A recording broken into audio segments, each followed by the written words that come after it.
We're live. All right. What's up, everyone?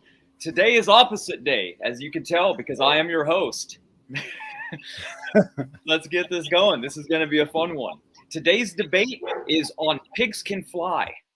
Actually, no, wait, that changed, didn't it?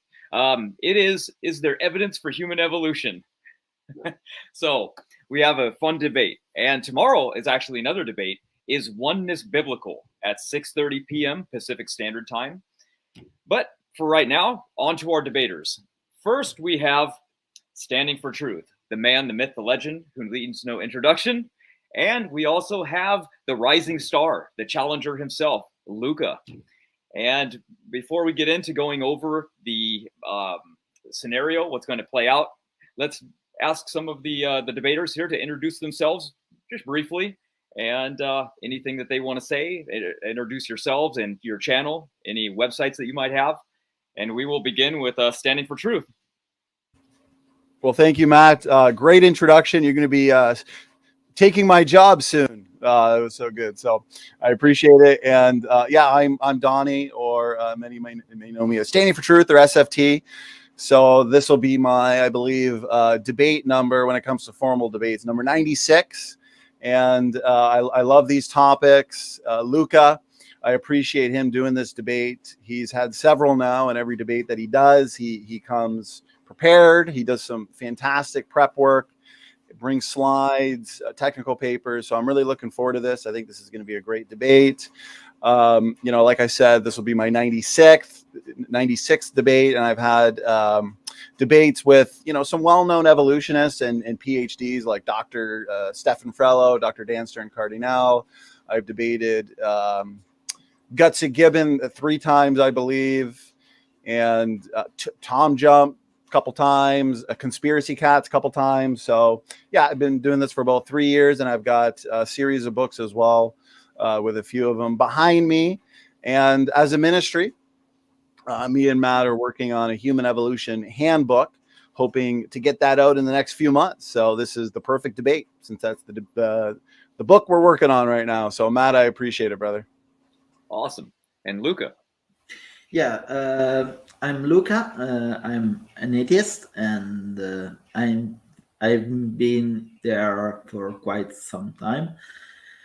I think I was around since the beginning of this channel, when it was much smaller. So you know me from quite some time, both Donnie and you, I think. And yes, I did some debates. The first one was with Kent, was quite a blast. I have to say that. And I come in this debate prepare as it was possible. It's not my field. I'm a chemist. I work as for now as a teacher. So it will be tough for me, but I did my best. My knowledge on the subject of today was derived by direct experience during my high school years. I did a lot, and we'll talk about it later. So I hope to have fun with this debate. It's always good to be here, and let's go. All right. Okay, everyone.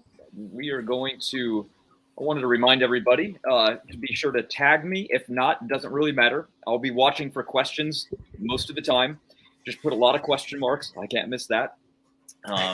That's great because they come up colorful. That really helps me. And for the debate, what's going to be happening is we're going to have a 17-minute openings.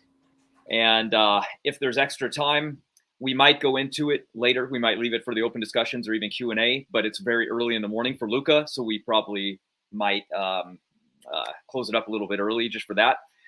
But after that, then we have 10-minute rebuttals to those openings each, and then we have a 30-minute open discussion with 5-minute closing from conclusions from each person. And then we jump into a 25-minute Q&A. So again, be sure to leave any kind of questions for the debaters to myself or standing for truth, or just make sure it has a lot of question marks so I see it. And don't forget, there is going to be an after show on Logical, Probable, Possible, which is John's channel. I'm sure if he's not here, he will be here soon. Actually, I think I already see him. There we go. And so, yeah, he'll be in the chat leaving links to where that after show will be. And now we will jump right into it. Who is going first? Luca. Okay, awesome. I will be timing it just to let you know in case you get near the 17 minutes, which is quite a long opening. So that would be impressive to go 17 minutes, but I will do it nonetheless. And whenever you are ready, if you want to share screen, I can't help you there, but I got you, Luca. Yeah. Okay. Awesome. And whenever you are ready. Yes. As Luca's getting that ready, Luca, once I see it pop up, I'll put it up on screen. Berean Perspective Apologetics says, a cup of coffee on me. Lord bless. Lord bless you as well. You know how much, at least I love coffee, so I appreciate that. And Logical, Plausible, Possible, as Matt, you like to say. Yeah. He's got his dumpster fire guaranteed to be dumpster fire, I'm sure, after show. So he'll be advertising for that. Okay. You can see my... Yeah. Oh, I see screen? It now. Okay. Yeah, you're good. Luca, I saw a comment by Cheryl in the comment section that says you're hard to hear. Did you want to make a couple comments and see what the audience says? I want them to be able to hear you. I hear you. Can you all hear me? We are ready.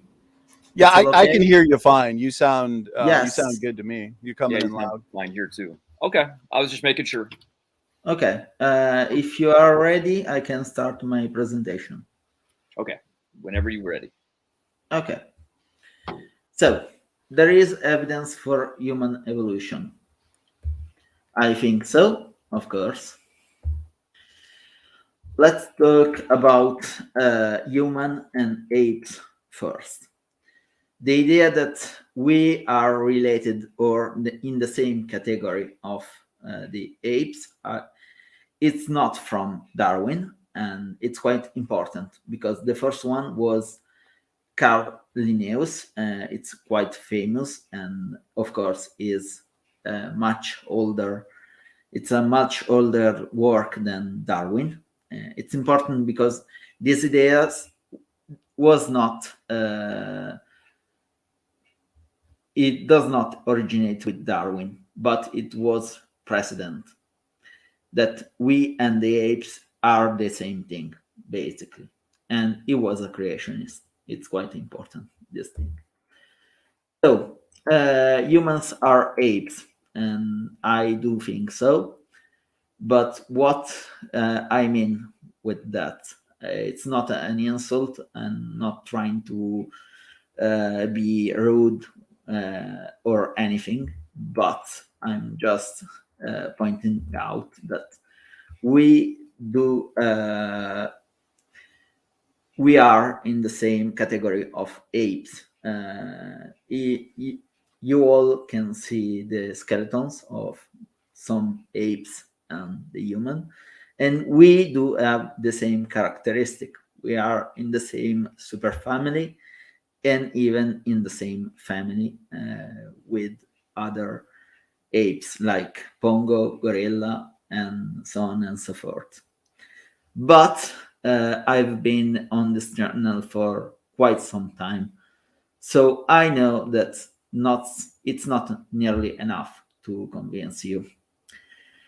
And I can understand that, because you can say to me that we were just... we are in this way because we were done by someone. We were designed by someone in this way. And it's possible. I don't think so, but I can understand that point. So there is evidence for human evolution. Yes, there are quite some line of evidence for it. And you cannot find those evidence just in one field of science, but in several. But there is a problem. As I said, it's not so easy to convince someone that there is the case. And I can understand that. So we can point out similarities, we can talk about vestigial structure, or fossils. That's another big one. But no one will be convinced by these things. I do not have any expertise in those fields, and I cannot talk about these things with any confidence. But as I said, anything in these fields that I show to you will be not enough to convince you, I think. So let's talk about retrovirus. Endogenous retrovirus. It's a topic done on this channel in quite some videos at that. So I'm sure that you do know this topic, and I'm sure that you do know it quite well. So why I want to talk about these things? Because I had some experience during my high school years. Those are direct experience, and it was very hard to find those evidence that I saw during my high school years, because I found out that there are very, very specific things. I had to go in some papers to find those things. So let's talk about restriction enzymes. Why are they important? Why and how they work? Those enzymes are enzymes that can cut the DNA. To cut the DNA, you need to do it in a certain way. Why? Because if you do so with, and I think that you all can see where my pointer is, if you do a clean cut, the DNA will be useless. You will be no longer able to reattach the DNA. To do so, you need to do an uneven cut, to cut this way, basically. Because if you do so, you can reattach the DNA with those parts. They are called sticky ends because they can bind in these points, and then you can reattach the DNA. So they are used by viruses and by bacteria to cut the DNA and insert their DNA to use the cell to their advantage. And in this case, we are talking about virus. The results of this process are 2 regions of DNA for each virus, endogenous retrovirus, called hierarchies. And that's quite important, as we will see now. This is my site. Okay, endogenous retrovirus, what they are. Here you can see a scheme about this kind of virus. And here you have a quite quick explanation about this. Those are retrovirus and exogenous retrovirus inserted that they had inserted themselves inside the DNA of the host, of their host. Sorry. As you can see it, there are two regions at the beginning of the sequence called hierarchies. That there are no coding. They are basically useless. To use figure of speech, they are like scars in the DNA. Inside those two regions, you can find the regions that can produce some proteins for the virus. Here you can see the kind of proteins, structural proteins for the virus. Of course, the ones inside our DNA are deactivated for the most part, or they are modified in a way or in another to be useful for us. Some are even very, very useful, but the vast majority are just there. So, how we find those kind of things in our genome? Here you can see again the structure and the result of a specific test that you can run. The test is called BLAST, and it's a specific test to find some kind of repeat in the DNA sequence. You put a sequence inside the machinery and you will find those sequences. What kind of sequence? The LRTs. You can find them, and when you find them, you can run more analysis and find out where the retrovirus are in our genome. When you found those sequences, you can compare them with whole other animals. We can compare our genome and our RNAs inside our genome with other species like apes. It's a quite important process because those kind of sequence are remnants, are basically scars that we got from an infection. Our ancestors got an infection when they were quite different from us. They were something else. It's something that happens in the past. And we can compare those sequences and find out where we diverge from other species.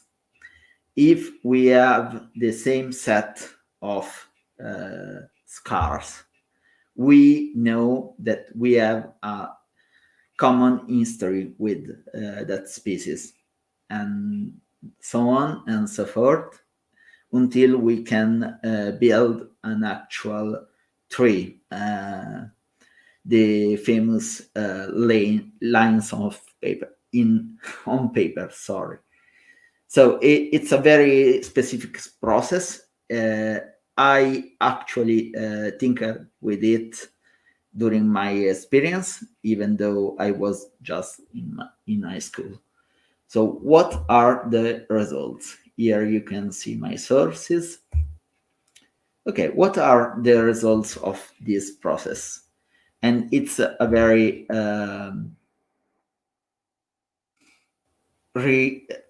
good process, if you ask me. You can run those tests right here, right now.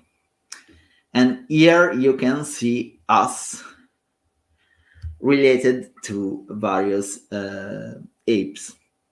And here you can see, all of you can see different trees, because we can analyze different genes, but more or less are the same. So with those analyses, we can link our species to others, like apes, orangutans,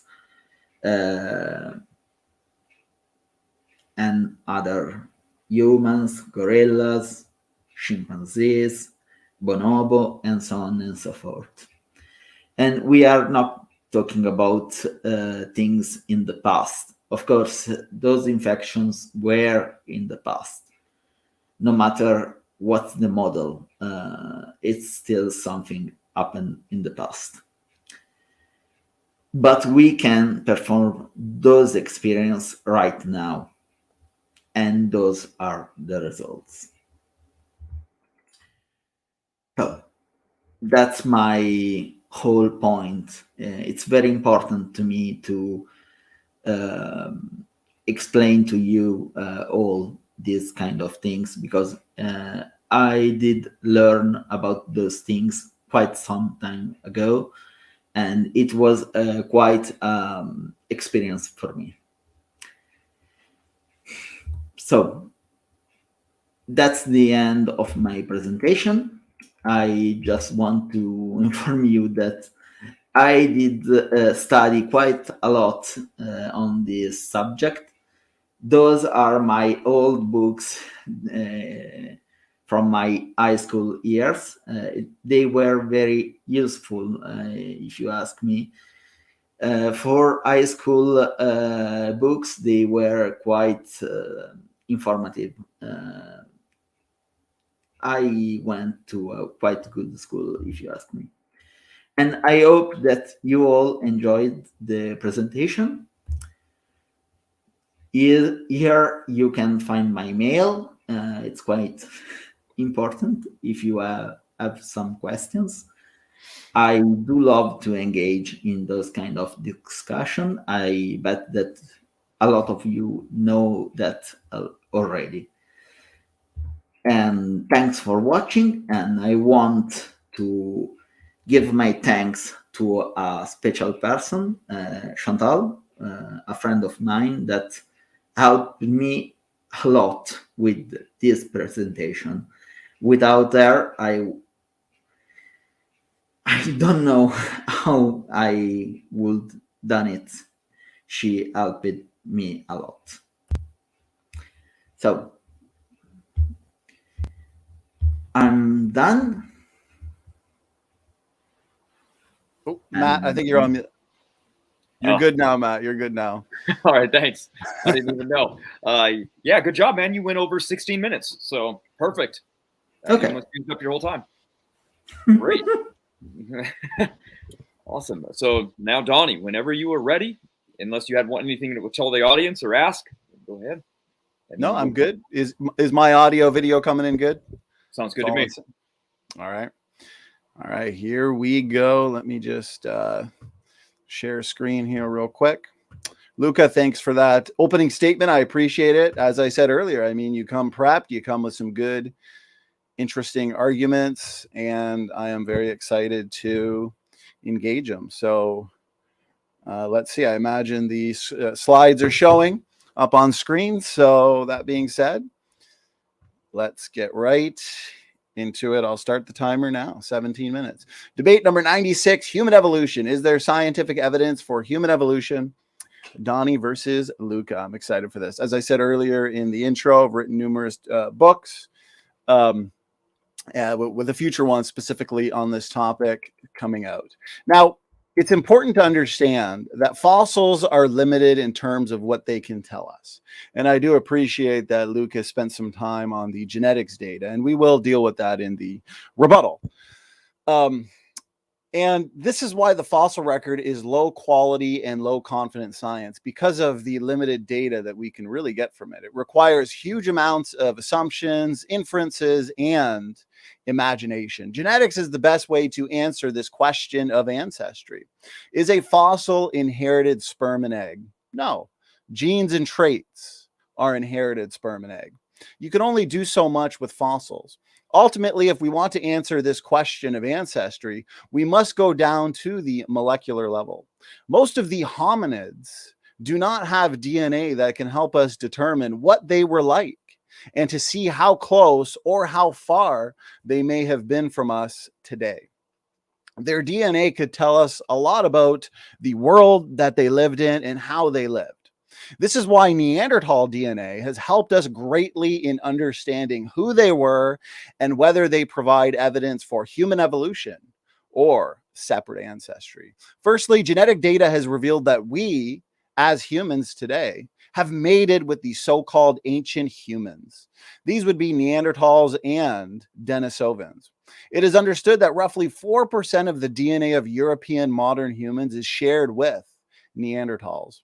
Again, this means modern day humans have interbred with Neanderthals and the Denisovans. Was this predicted by the evolutionary model? Of course not. Have a look at what was once assumed to be Neanderthal by the evolutionary community, and this was based on fossil data without DNA. Earlier reconstructions portray Neanderthals as a brutish subhuman species. You can see this on the left. Newer museum displays are replacing the outdated representations. In keeping with the latest DNA analyses, Neanderthal replacement displays appear more modern in appearance, and you can see that on the right side.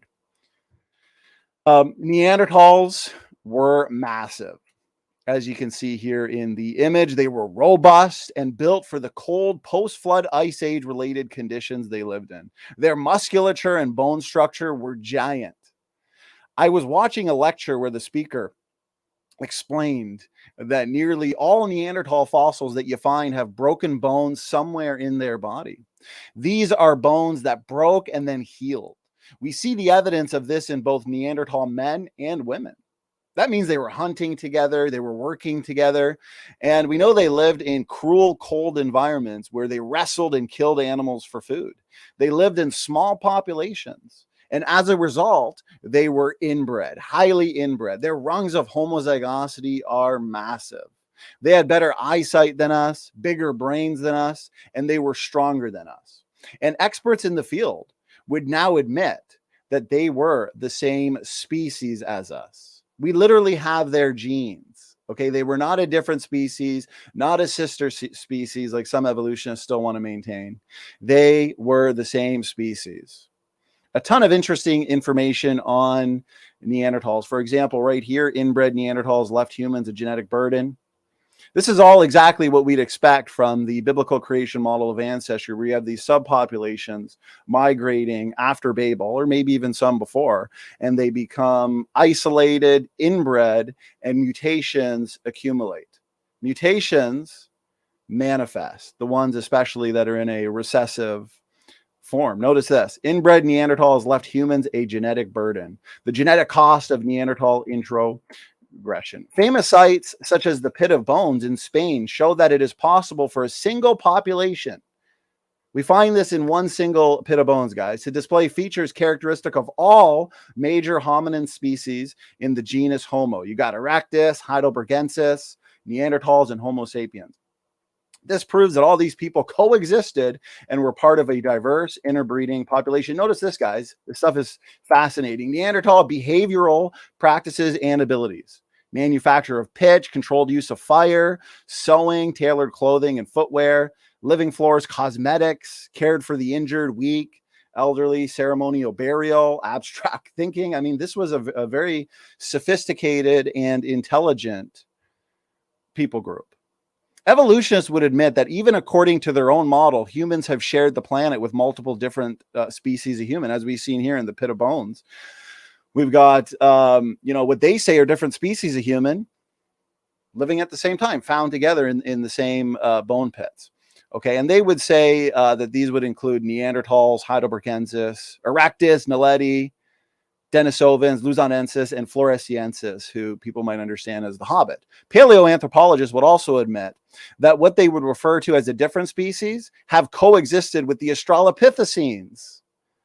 What we see in the fossil record, and I say record very loosely, is extensive overlap.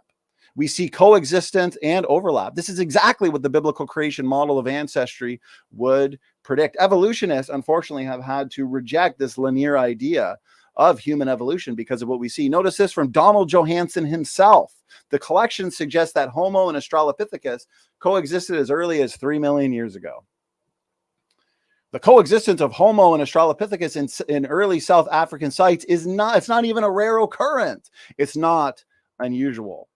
Notice this. This is a technical article by Ella Bin and Yoel Rak. The lumbar spine of Australopithecus sediba indicates 2 hominid taxa. Again, the coexistence of these different genera is not unusual.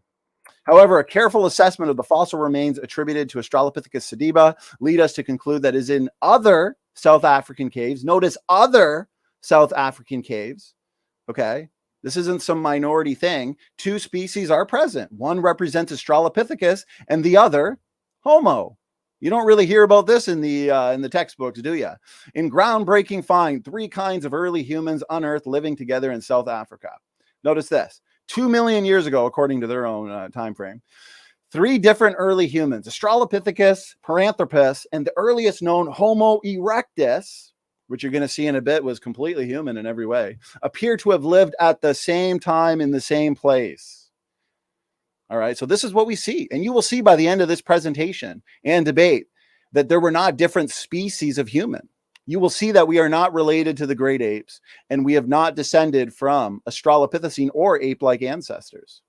Notice this phylogeny. That's right. We can confidently determine what is and what isn't related to humans. And we can do this with the genetic related data. For example, the Y chromosome, the mitochondrial DNA, the fact that we have low genetic diversity. We could look to DNA function. We can look to endogenous retroviruses, mutation rates. We can look to linkage blocks, tons of genetic related data that separate us from the great apes. Notice here the separate ancestry model. Listen, the fossils that we have for human evolution are either fully human, degenerate human, fully ape, degenerate ape, or a wastebasket taxon. Evolutionists have adapted the story of human origins quite drastically. Have a look at this slide. This linear view of how humans evolved from pre-human ancestors is no longer held to as a valid story. Paleoanthropologists would now agree that the story of human evolution is quite messy. They are forced to reject the notion that human evolution has occurred in a linear fashion. According to the current story of human evolution, there have been countless species, with many of the so-called different species of human occupying the planet at the same time.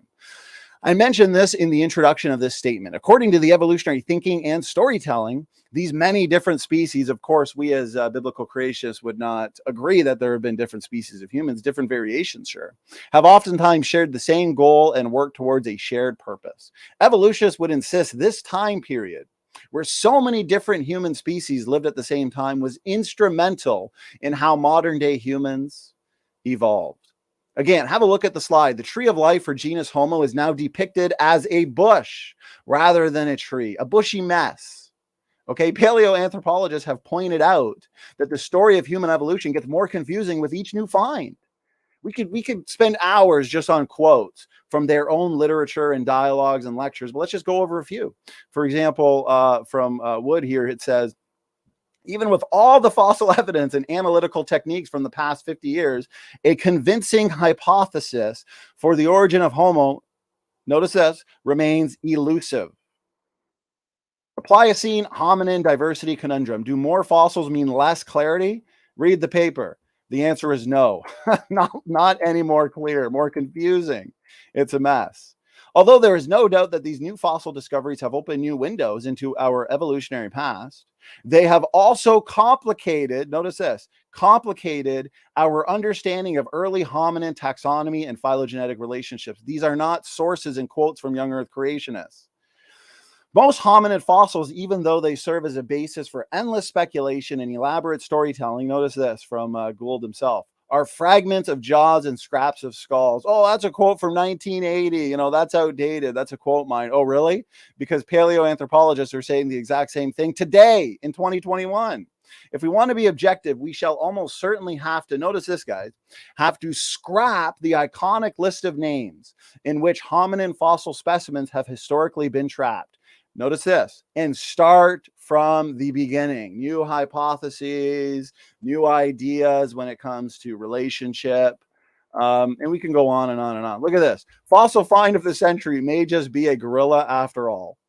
Study of partial left femurs suggests Sahelanthropus chidensis was not a hominin after all. Others suggest it's just an ancient ape. Again, all new discoveries make things more confusing. What a mess early Homo is. The transition of Homo continues to be totally confusing. As we have seen, the ape to man evolutionary story is a perpetually shifting story. The tree for human evolution is now extremely bushy and convoluted. The field of paleoanthropology is contested and fragmented. The field, as we have seen, is fragmented, just like the fossil evidence, the low quality, low confidence fossil evidence. Fossil evidence is scant, it's scattered, and the opinions and understandings of these various scientists in the field are scattered. Just have a look at their lectures, their dialogues, read their technical papers. Everything, every finding is contested, every finding is debated. But this is where we are supposed to put our faith. Do we put our faith in the opinions and the wisdom of man, or do we put our faith in and trust in the power of God, the one who is perfect and infallible? Notice this, the separation of man and apes. Paleoanthropologist Leslie Aiello, who served as head of the anthropology department of University College London, stated that when it comes to locomotion, australopithecines are like apes, and the Homo group are like humans. Something major occurred when Homo evolved, and it wasn't just in the brain. Years ago, Mary Leakey discovered footprints. Notice this on the slide. This is fascinating stuff. That are indistinguishable from modern human footprints. As a matter of fact, if these footprints were discovered today, nobody would question these footprints.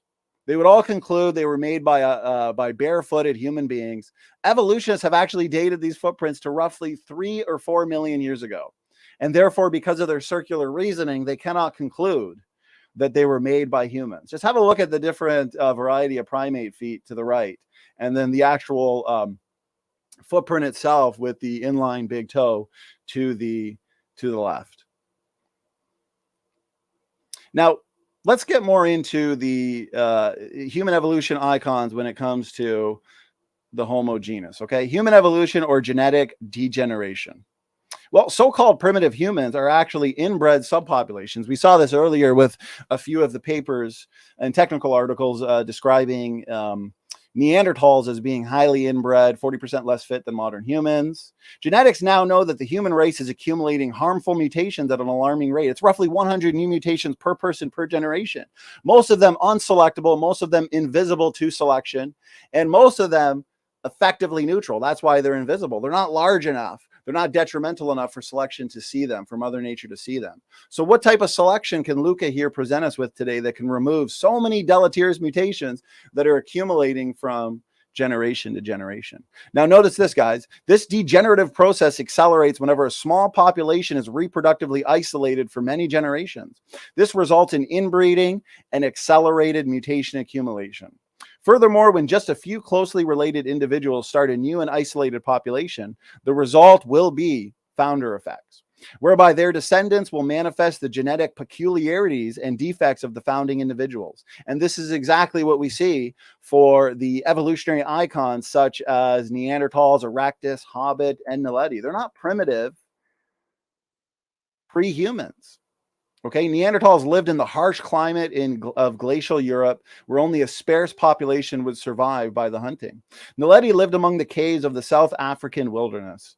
Hobbit lived on the remote Indonesian island of Flores. Each of these settings would lead to founder effects, isolation, and inbreeding. These things would lead to genetic pathologies and anomalous skulls. So they want to pick up these anomalous features and say they're primitive or basal or transitional, when in fact, they are due to pathology, they are due to disease, they are due to genetic degeneration. Notice this: Neanderthal was highly inbred and had a very high genetic load. Hobbit was also inbred, apparently suffered from a special type of genetic degeneration called reductive evolution, results in decreased body size, results in decreased brain size.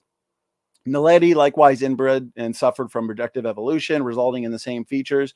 Erectus, same thing. Less advanced, but still there. Notice this quote. This is fascinating. It is remarkable that so many features similar to those normally present in great apes, in Australopithecus and Paranthropus, and in early Homo, but not in modern Homo sapiens, are generated in humans by growth deficits due to the absence of thyroid hormone. In other words, notice this is important, guys. Many of the pathological features of cretinism mimic the primitive characters of evolution, making it easy to what? Mistake pathological features for primitive characters. The differences can be disentangled by understanding the underlying biology of characters. So where these evolutionists oftentimes hold up, an anomalous feature and say it's primitive.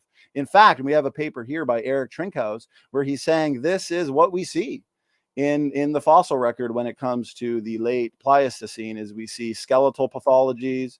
We essentially see plenty of evidence for degeneration. So with a minute here, I do want to touch on a couple things: afarensis and the other Australopithecines. I mean, what we see overall is hands like an ape, feet like an ape, knee joint of an ape, body size, limb proportions of an ape, skull, face, brain size, teeth, jaw of an ape, and just a lot of imagination. 17 minutes really does fly by. So that is my time right there. And I look forward to the rebuttal and the discussion because I've got about 500 other slides to get through. So I appreciate it. And thanks so much. All right. Wow. Perfect. Right on time. It's like you planned for it or something. All right. We are going to jump into our 10-minute rebuttals. I just wanted to remind the audience, if you could please hit that like button. That really helps the channel, the algorithm, boost these things up if you want to see more debates like this. Again, also promoting John's after show that is going to take place when this ends over on his channel. He's posting the link in the side chat.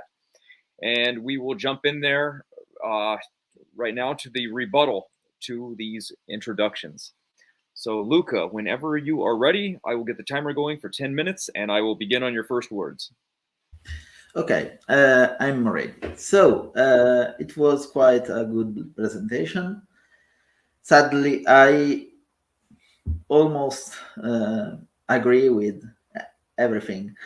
Not like I agree with Donny's points, of course, but I can't say anything about those. I'm not an expert, and if you give me a bone of an ape, Australopithecus, or anything like that, I will be just able to say that's a bone. That's not my field, and I did focus on something else for a reason. But I can say some things.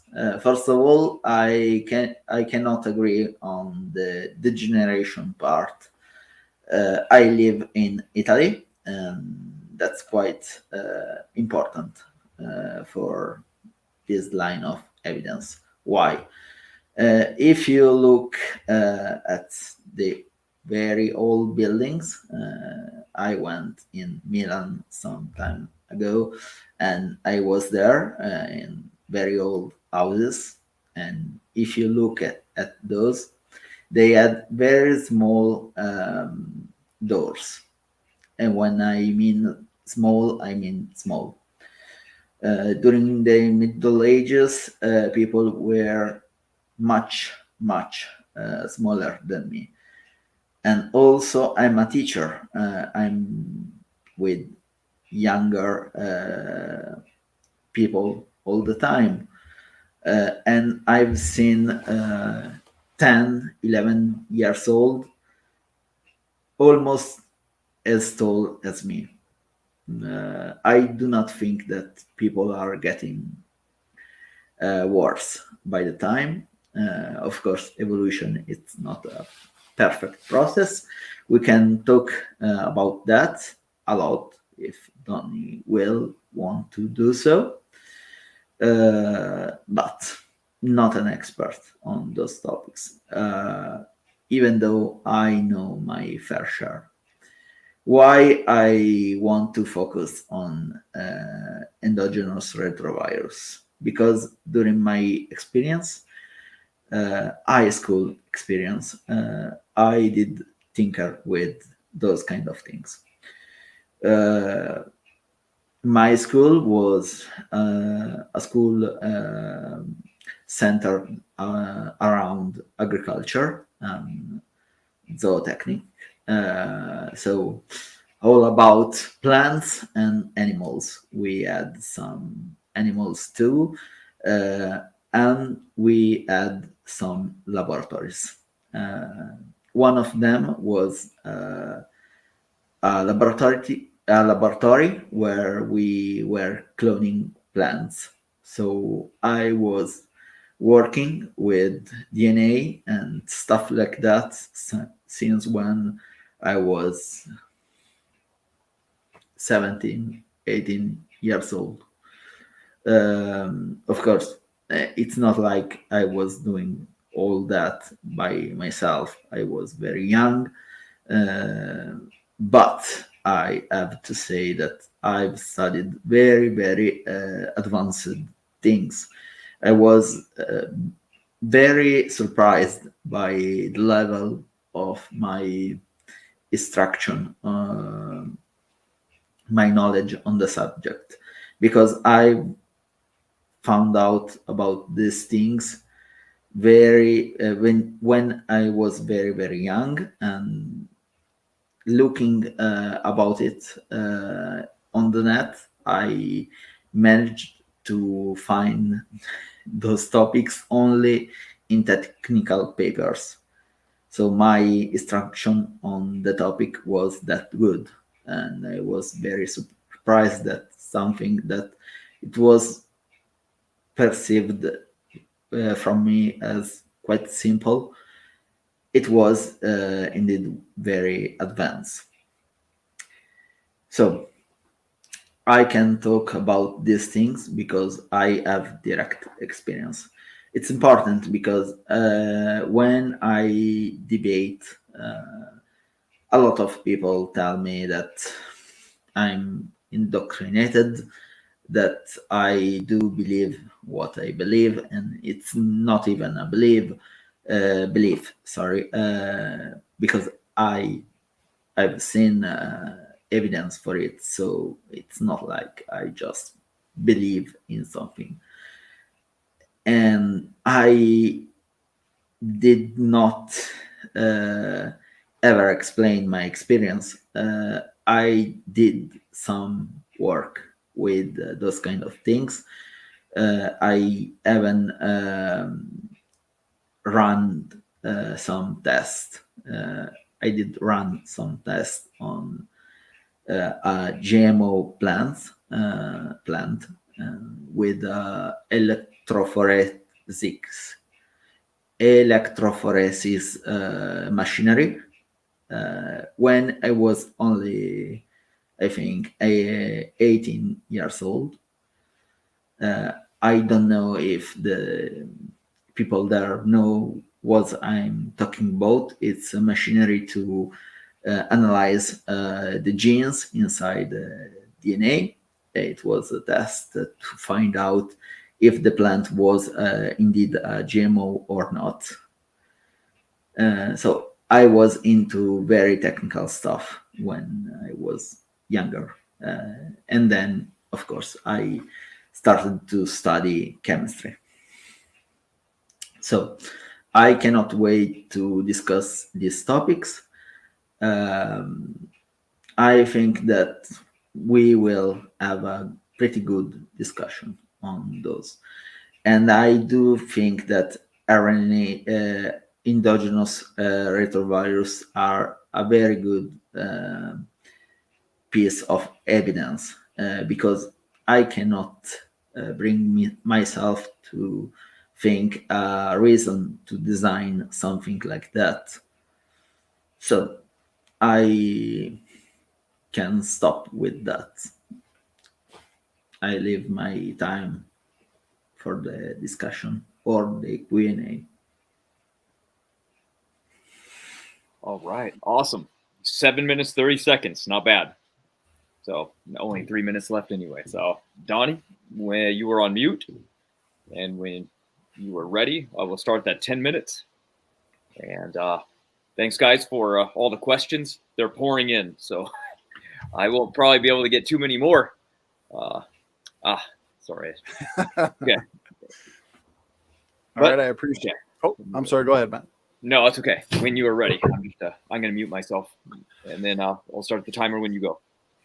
All right, I got 10 minutes here and a lot of points to address, so I am going to start now and talk as fast as I can. I'll be sweating, I'm sure, by the end of this. So, Luca, I appreciate your opening, and the burden of proof today is on Luca to provide scientific evidence for evolution. I really like Luca. I don't want to be, overly aggressive or mean, but my opening statement did provide some really undeniable evidence showing just how contested and debated and just how fragmented the field of human evolution is. Paleoanthropologists don't really have any good answers. Currently, the fossil evidence, as we have seen throughout the opening statement, is no support for ape to man evolution, and neither is the genetic data. So let's get right into Luca's many points here. So yes, we do share much with the apes in terms of anatomy, physiology, morphology, and genetics.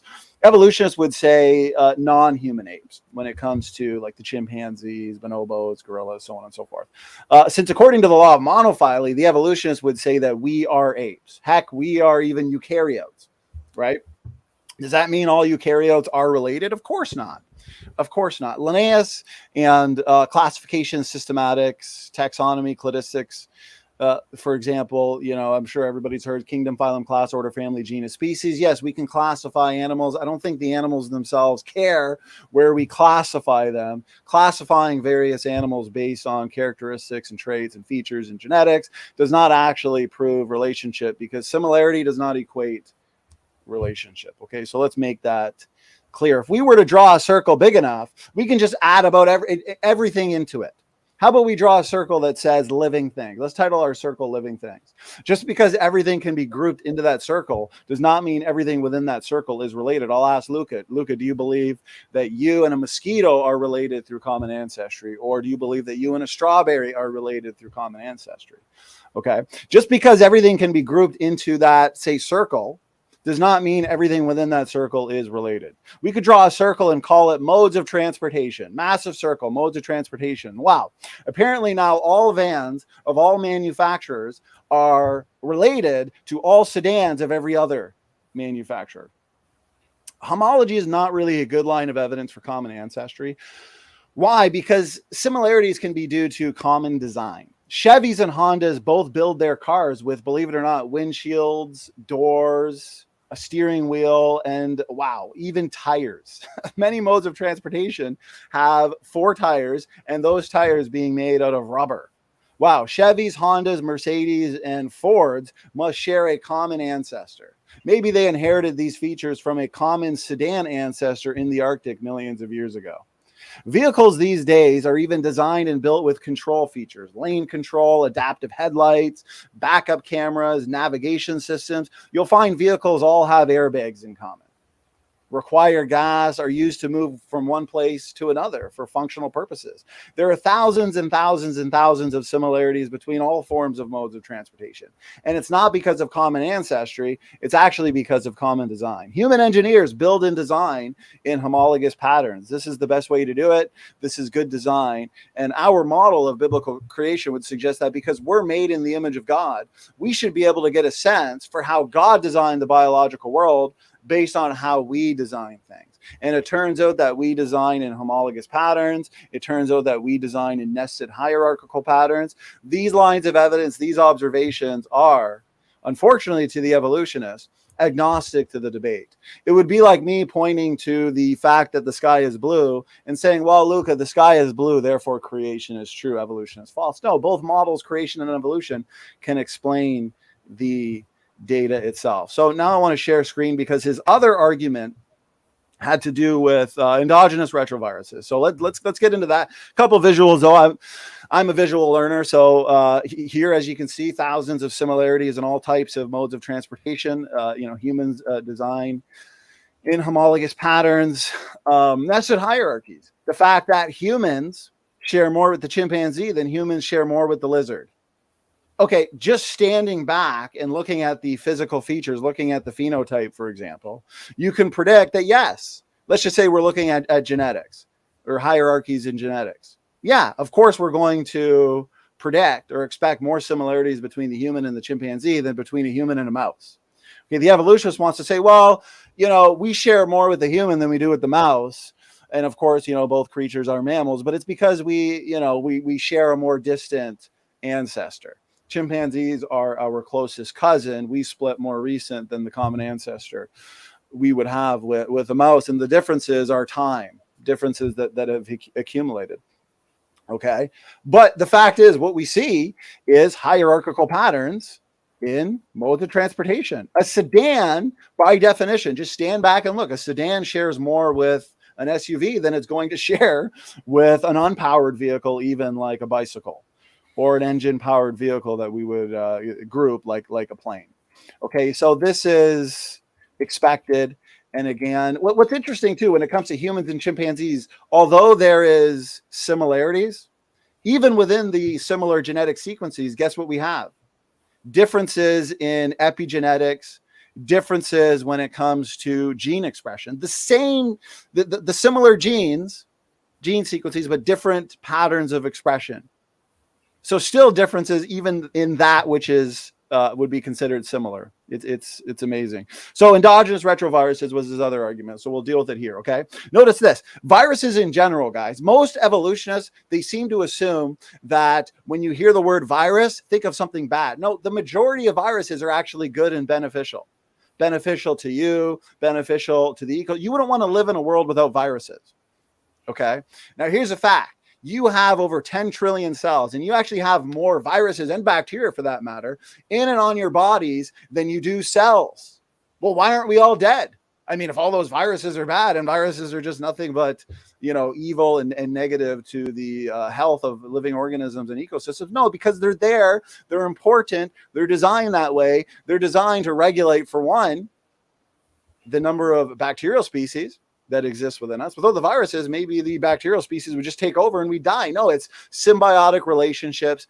These viruses are necessary to sustain healthy life processes in the cell. Notice this, bbc.com, why the world needs viruses to function. The vast majority of viruses are not pathogenic to humans, and many play integral roles in propping up ecosystems.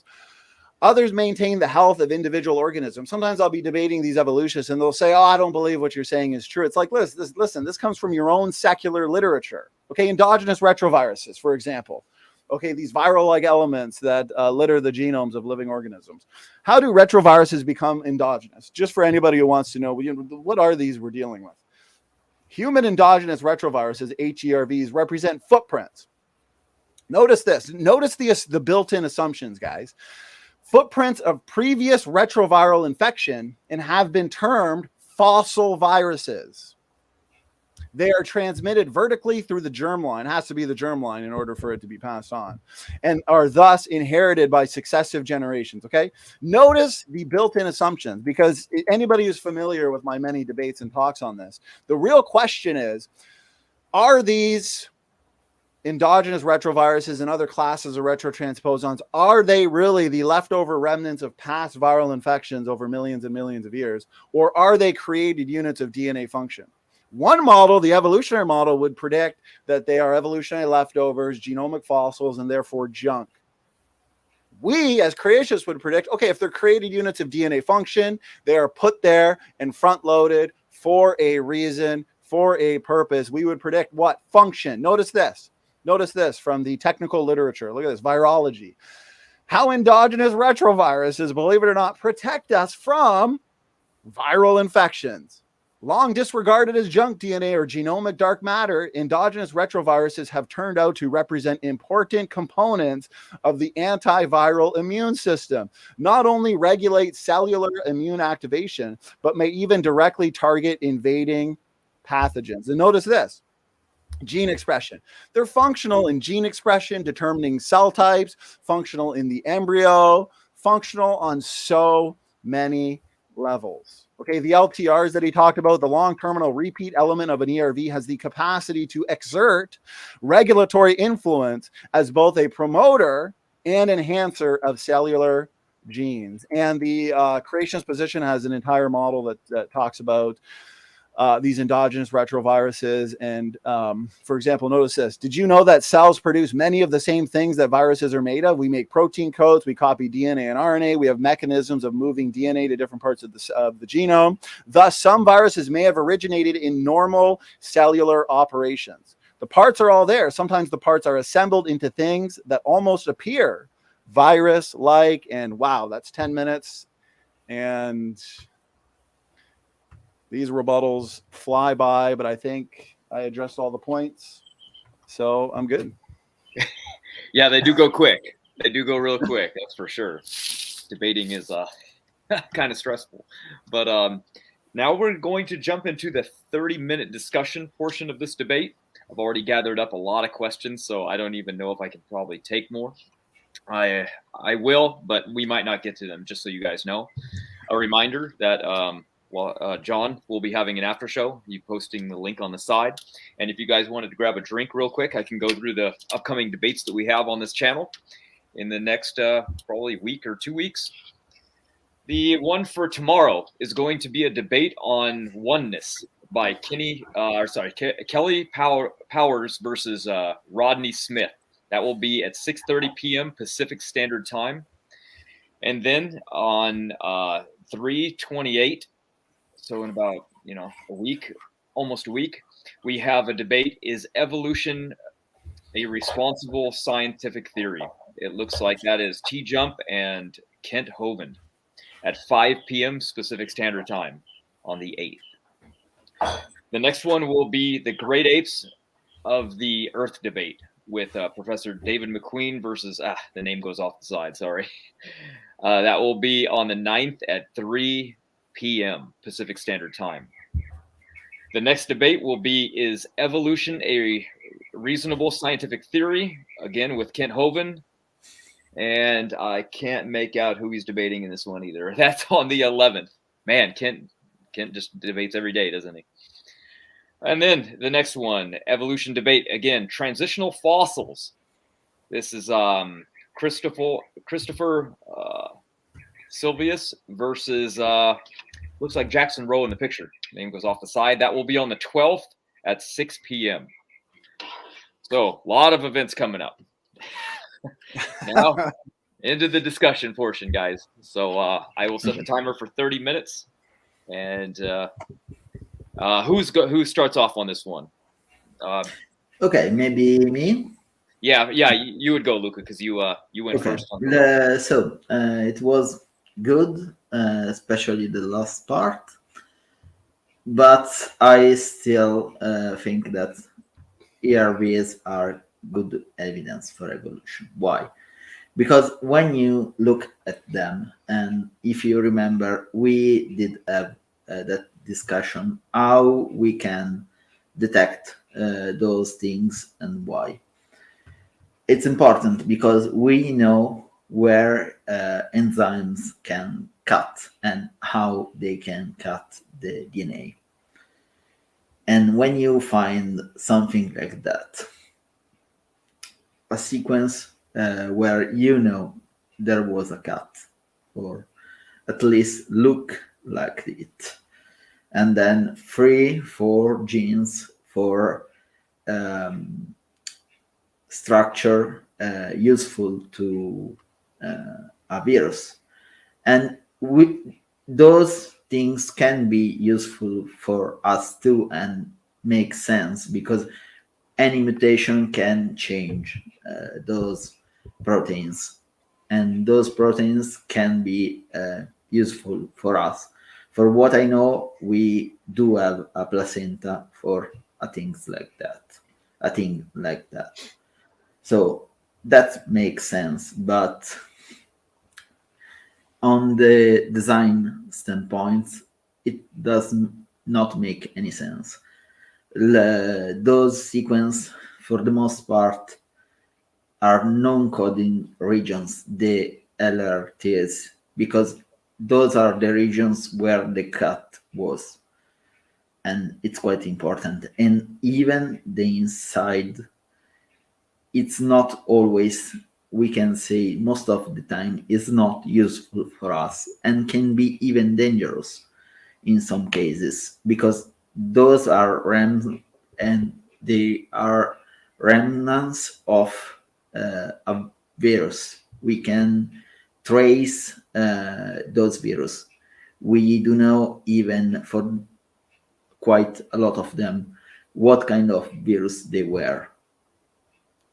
It's that good. Please. Well, I appreciate that, Luca. Some good points there worth addressing. And since I love visuals, I'll pull up some visuals here. So again, I would counter that by saying this whole observation of these insertions, even according to the evolutionists, this would have occurred millions of years ago. So we're looking at the remnants, or you could say the genomic fossil evidence today. Okay. Firstly, I'd like to ask you just a real quick question, because I do have a lot to respond to. So if you give a quick answer, did the evolutionary community, and if you don't have an answer to this right now, that's fine. Did the evolutionary community predict that these endogenous retroviruses, or, I mean, I want to point out these DNA elements did not name themselves endogenous retroviruses. Okay. So I don't even think that's a good name for them, but let's just go with it since the evolutionists picked it. Did they predict function for these, and I'm going to call them viral-like elements, even the ALU sequences, or any class of retrotransposon? Did they predict function prior to the discovery of function in ERVs? Quick answer, if you could, Luca. Okay, I do not know what was predict. For me, make perfect sense, and I said why. Okay, I appreciate that quick answer. So here's the thing. It goes back to what I said in my rebuttal. Are they really the ancient remnants of past viral infections? I went over an article there. I could go over a number of papers showing how viruses in general. Okay, now I'm differentiating between the viruses that were being referred to, obviously, in that technical article, and endogenous retroviruses. But I'm just pointing out that the virome in general is necessary. It's necessary to sustain healthy life processes in the cell. It's necessary for regulation of bacterial species, necessary in the ecosystem. And these retroviral-like elements, we as creationists have predicted the same thing. And it just so turns out, and I have a feeling the evolutionary community and the evolutionists that I debate and engage with, I really do believe that they wish this data did not come to light. I really think that they wish this wasn't true. So, for example, here's a summary of an article that explicitly denying that retrotransposons are junk DNA. Far from being junk DNA, and notice this, it's not just a couple. The pervasive retrotransposons that populate the genome have a powerful capacity to influence genes and chromatin. A new study demonstrates how the transcription of one such element, HERVH, can modify the higher order 3D structure of chromatin during early primate development. So I want this to be free-flowing and organic. So I want to show you one other paper, and then I'm going to ask you a question, and then you can take your time. So notice these retroviral promoters in the human genome. These data suggest that, and I've debated evolutionists where they say, well, it's just one or two, but most of them are not functional. Notice this. These data suggest that ERVs may regulate human transcription on a large scale. Endogenous non-retroviral RNA virus elements evidence a type of antiviral immunity. And I've got a paper here somewhere that goes into embryological development. For example, here. Endogenous retroviruses function as gene expression regulatory elements during mammalian pre-implantation embryo development. So this is a confirmed prediction of our model of not only created heterozygosity, but of the variation-inducing genetic element hypothesis that would say these fragments, these DNA elements are beneficial if they're there and we share them with the primates and the biological world. We would say we share them because of common design, and therefore they must be functional there for a reason. So here's a question I have for you, Luca, and then respond to whatever you want. Okay, there's a certain class of retrotransposon. I believe it's found in mice, where while the mouse is developing, if they snip it out, okay, if they knock it out, the mouse stops developing and it dies. And it's because the mouse depends on that specific class of retrotransposon. So my question to you is, how did mammals survive? Let's say, how did these mice survive before apparently they got this insertion, and then eventually co-option occurred where this novel function in the embryo was at? Were mice not having babies? I mean, how did they have babies without this? Go ahead, take your time. Okay, that's a very good question with a very interesting answer. How did they survive? Well, let's take an example I did, the placenta. You can find organisms without a placenta. If you look at the women in general, when they are pregnant, if you look at the fetus and everything around it, it looks a lot like an egg. We just develop another structure to render the shell and other features useless. So what they were doing before that infection, I don't know exactly, but I can guess they were different organisms with different mechanisms. Like for us, we are ancestor. Let's pretend that's a confirming thing, but it's just for discussion. Our ancestor, they were producing eggs, and then something changed. The eggs maybe lost is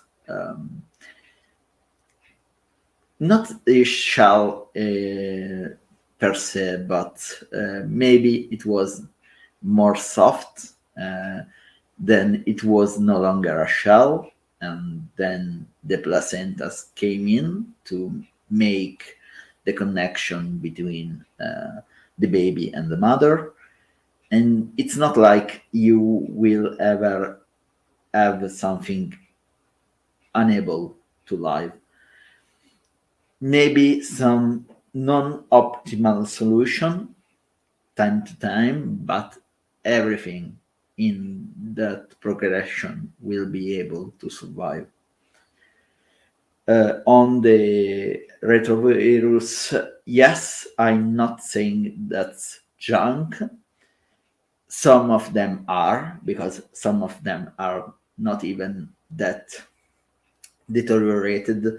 We can even tell what kind of virus were, so they are quite preserved, and those are not useful to us, of course. And if we are alive right now, it's because a lot of those elements are just deactivated. If some got reactivated again, you can have diseases, little ones at that. So depends, and makes sense for those elements to do that. Yes, because if you think about it, I have to ask you, did you have a good idea on how DNA produce protein, on the mechanism, more or less? Yeah, I was writing frantically everything you're saying, Lucas. So we'll make our way right to the last thing you said there. So, to me, that does sound like a whole lot of storytelling. Maybe this, maybe that, and as I always say, you can believe that, capital B, believe.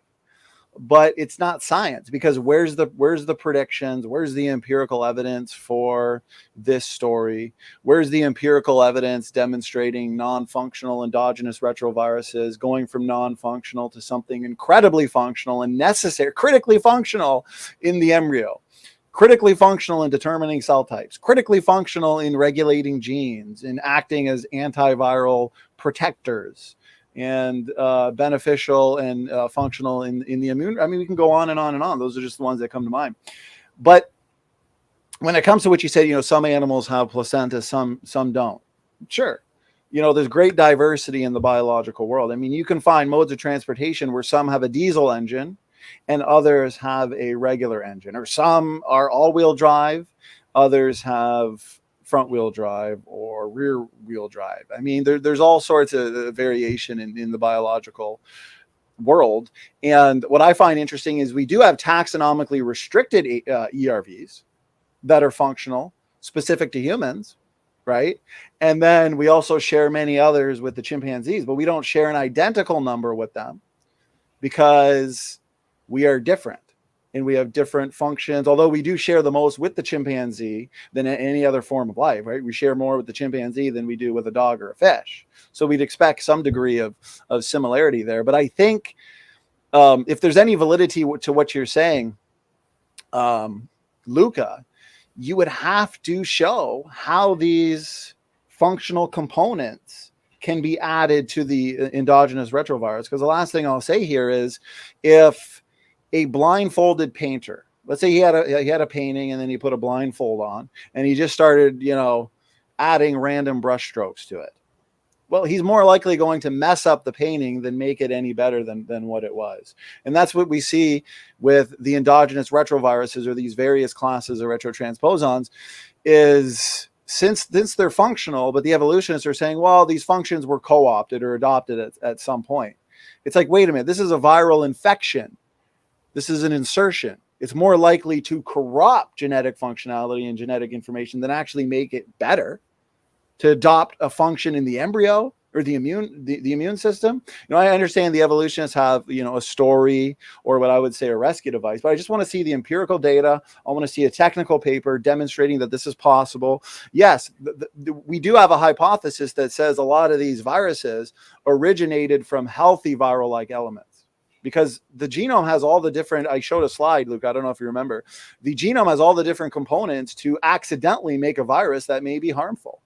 And then a virus that is harmful, or let's say a virus that's in its host and it's healthy in that host, regulates the various functions in that host environment, but then it jumps to another species. That's where it can become bad. That's where we see a lot of these bad viruses, because it is a virus that has jumped from one species where it was good to another species where it was bad.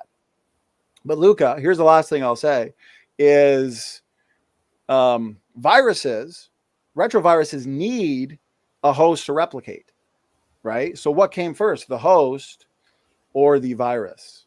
I said a lot there, so go ahead, take your time. Okay, so that's quite a complex thing, but I will try. When a piece of DNA is creating a protein, it's like a factory. You have those strands of RNA that binds in a certain location of the DNA in a certain order. Those strands bring pieces of the protein, an amino acid. When those things connect with the DNA, they, like a factory, will build the protein step by step. When you start with the viral infection, you have those proteins building things for the virus. And that's harmful for the cell. Okay. And if things remains like that, the cell will die, of course. But time to time, you can have a mutation. Sorry, there is some kind of noise. Okay. I'm muted. No worries. Okay. So you have a mutation, and then the protein has no longer any function. It's useless. If things remains like that, the portion will be rolled out sooner or later, because a cell can produce something that's not harmful, but does consume energy to do so. If it's useful, it will be kept. If not, it will be rolled out.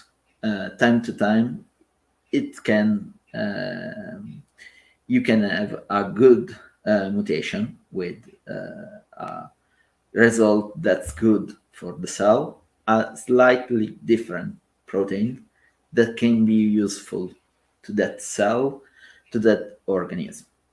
So it makes perfect sense for things built to reproduce proteins for a virus to produce something good even for us. Of course, not every retrovirus does that, but it's a Well, Luca, if I could interject one thing, yes. and I understand what you're saying, and we could go, down the beneficial mutation route. I definitely want to get to a question to you pertaining to something in my presentation, but we don't have to rush there. I just want to point out, I don't want to discuss ERVs the entire time, but again, I want to see empirical evidence. I understand the evolutionists have a story as to how co-option could occur. Today, what we see is the remnants of these retroviral-like elements. And what we also see is very important functions associated with them.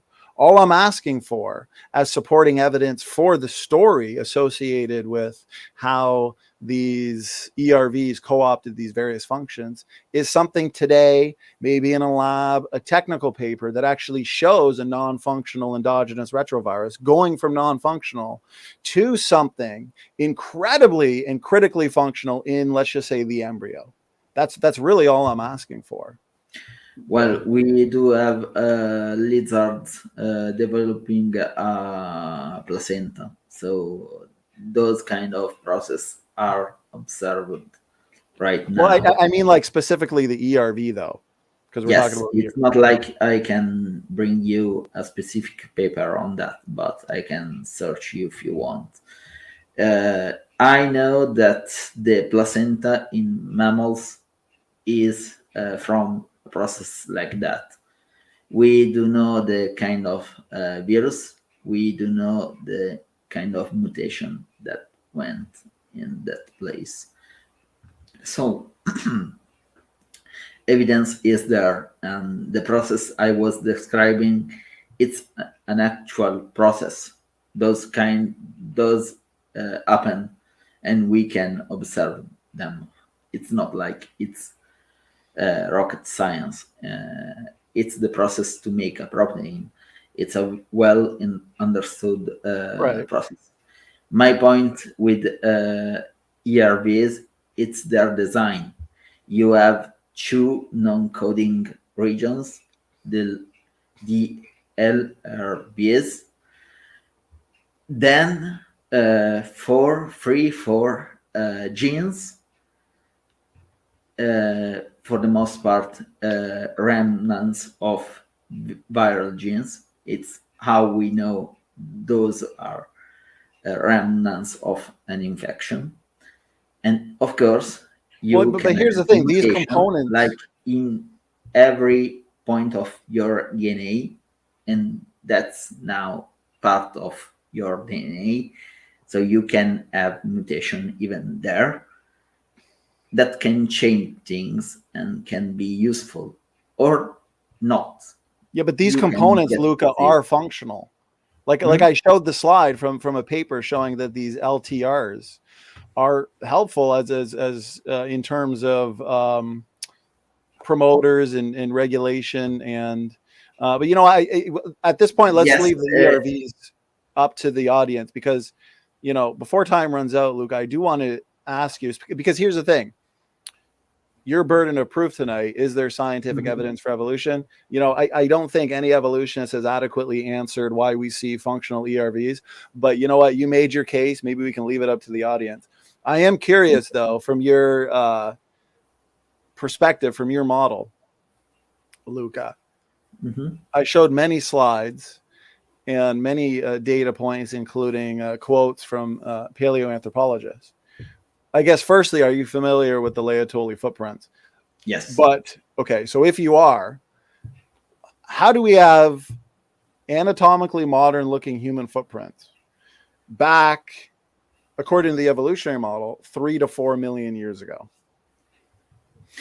Okay.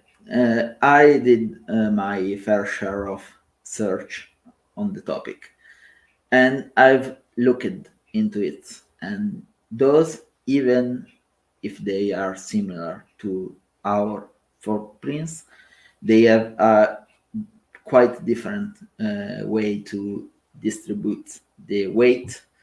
The toe is quite different from our toe, so those are not humans. Those are not from a human as we. Well, are you saying because of the way that they walk? No, it's when you study a footprint, it's not that easy. You cannot just look at it. Right. I've seen studies on those prints, and they are different from ours. Well, there no. are differences quite important. I know what paper you're talking about. But here's the thing. Where they say, well, there's a different weight distribution, or firstly, for the audience sake, look at the visual. You got the inline big toe. I made it easy here. We got a bunch of comparisons: gorilla, chimpanzee, okay, orangutan, baboon, human. Inline big toe. It matches up nearly identical. Now the evolutionist wants to say, well, it's an intermediate stride, or the way it bears its weight is transitional because they did some comparisons and said, well, it's slightly off from the way humans walk. But that's ridiculous, because, and I'll say this, Luke, and give your thoughts. If I were to make footprints in a sand, let's say I were to go walk through sand on a beach. When I first get up, have a coffee, I'm fresh, I'm walking nicely. Then I go to work for 12 hours and I've been on my feet all day and I'm tired, I'm exhausted, my feet are sore. And then I go do the same thing. Okay, walk through the sand, and then they test. Okay, they do their analyses. They're going to conclude, wow, these are two different, people or creatures walking, because there's different weight distribution, there's a variation, and so on and so forth. Or what about somebody who runs a marathon? Look at the way they run, look at their strides, look at the way they're performing at the start of the marathon versus after. I mean, there's variations in the way we just as a person walk throughout the day. That's a weak argument. I've looked through that. Guts and Gibbon brought that up. I don't find that. I think that's a rescue device. But yeah, go ahead, Luca. What do you think about that? No, I do not agree. Of course, I'm not an expert, so my thoughts are good as yours. But if you look at the image, you can see that there is something strange in the toe. So you don't need to compare this to a chimpanzee or a bonobo or things like that. You need to compare those footprints to a foot of like to Lucy. Lucy, of course, does not have the foots. Right. There are other australopithecines with that.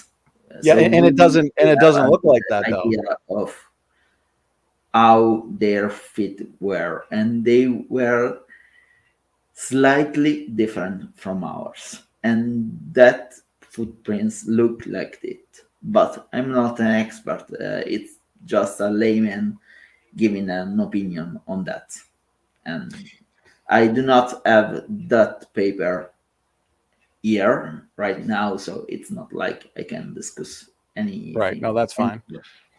Okay, well, based on what you're saying, let me ask you this then, because when they do actually find evidence for Australopithecus-like feet, they see it's not like the Laetoli footprints, unless, for example, they've admitted, like Lee Berger himself has admitted, that Afarensis is probably a chimeric species. This was their original conclusion anyways, because we know, as you can see here from Donald Johansen himself, the collection suggests that Homo and Australopithecus coexisted as early as 3 million years ago. So I'd be curious as to your thoughts on this, okay? Is we understand that domestic dogs ultimately go back to wolves. Okay, so obviously domestic dogs today are younger than wolves, but yet still exist. So it'd be like somebody saying, well, if domestic dogs came from wolves, why are there still wolves? Well, that's just misunderstanding of evolution. But if the domestic dogs were before the wolf, like for example, I can live at the same time with my mother or my grandmother, but I can't coexist with my great grandmother. That can't happen. So why do we see such extensive coexistence with the Homo genus and the Australopithecines? We find this author. I mean, here's a relatively new paper that even just a couple million years ago, we have Australopithecus, Paranthropus, and the earliest known Homo erectus, which we would say is fully human. I mean, I've got sources here going over how Erectus was a sailor. They had evidence for purposeful navigation. And a lot of their anomalous features could be attributed to degeneration, just given the environments and conditions that they lived in. Yeah. So how do we have such extensive coexistence and overlap? And then also, how is that evidence for ape to man evolution? And then let's say not the biblical creation model, which we would say, yeah, that's what we would expect: overlap and coexistence. Luca, I said a lot there, so just take as much time as you need. Yeah, don't worry about it. Again, not my field at all, but I did follow a lot of these debates. I love them, of course. So, what do you mean by chimeric? Because when I see Lucy's bones, and not an expert, again, just a layman in that field, but when I see her, I see bones that are like ours, but they are not the same. The pelvic bone, much like ours, but it's a little bit different. He was able to walk upright, but not as good as us. It's a very interesting fossil because their skull is very different from ours. Their body, no, it's almost like ours. Of course, fingers, they were curved. It's not like we were the same. But if you look at Lucy's skeleton without any expertise, you will think that's human. It's much like humans. You need to be an expert to see the difference. Just look at it. The skull, completely different, but the body, not so much.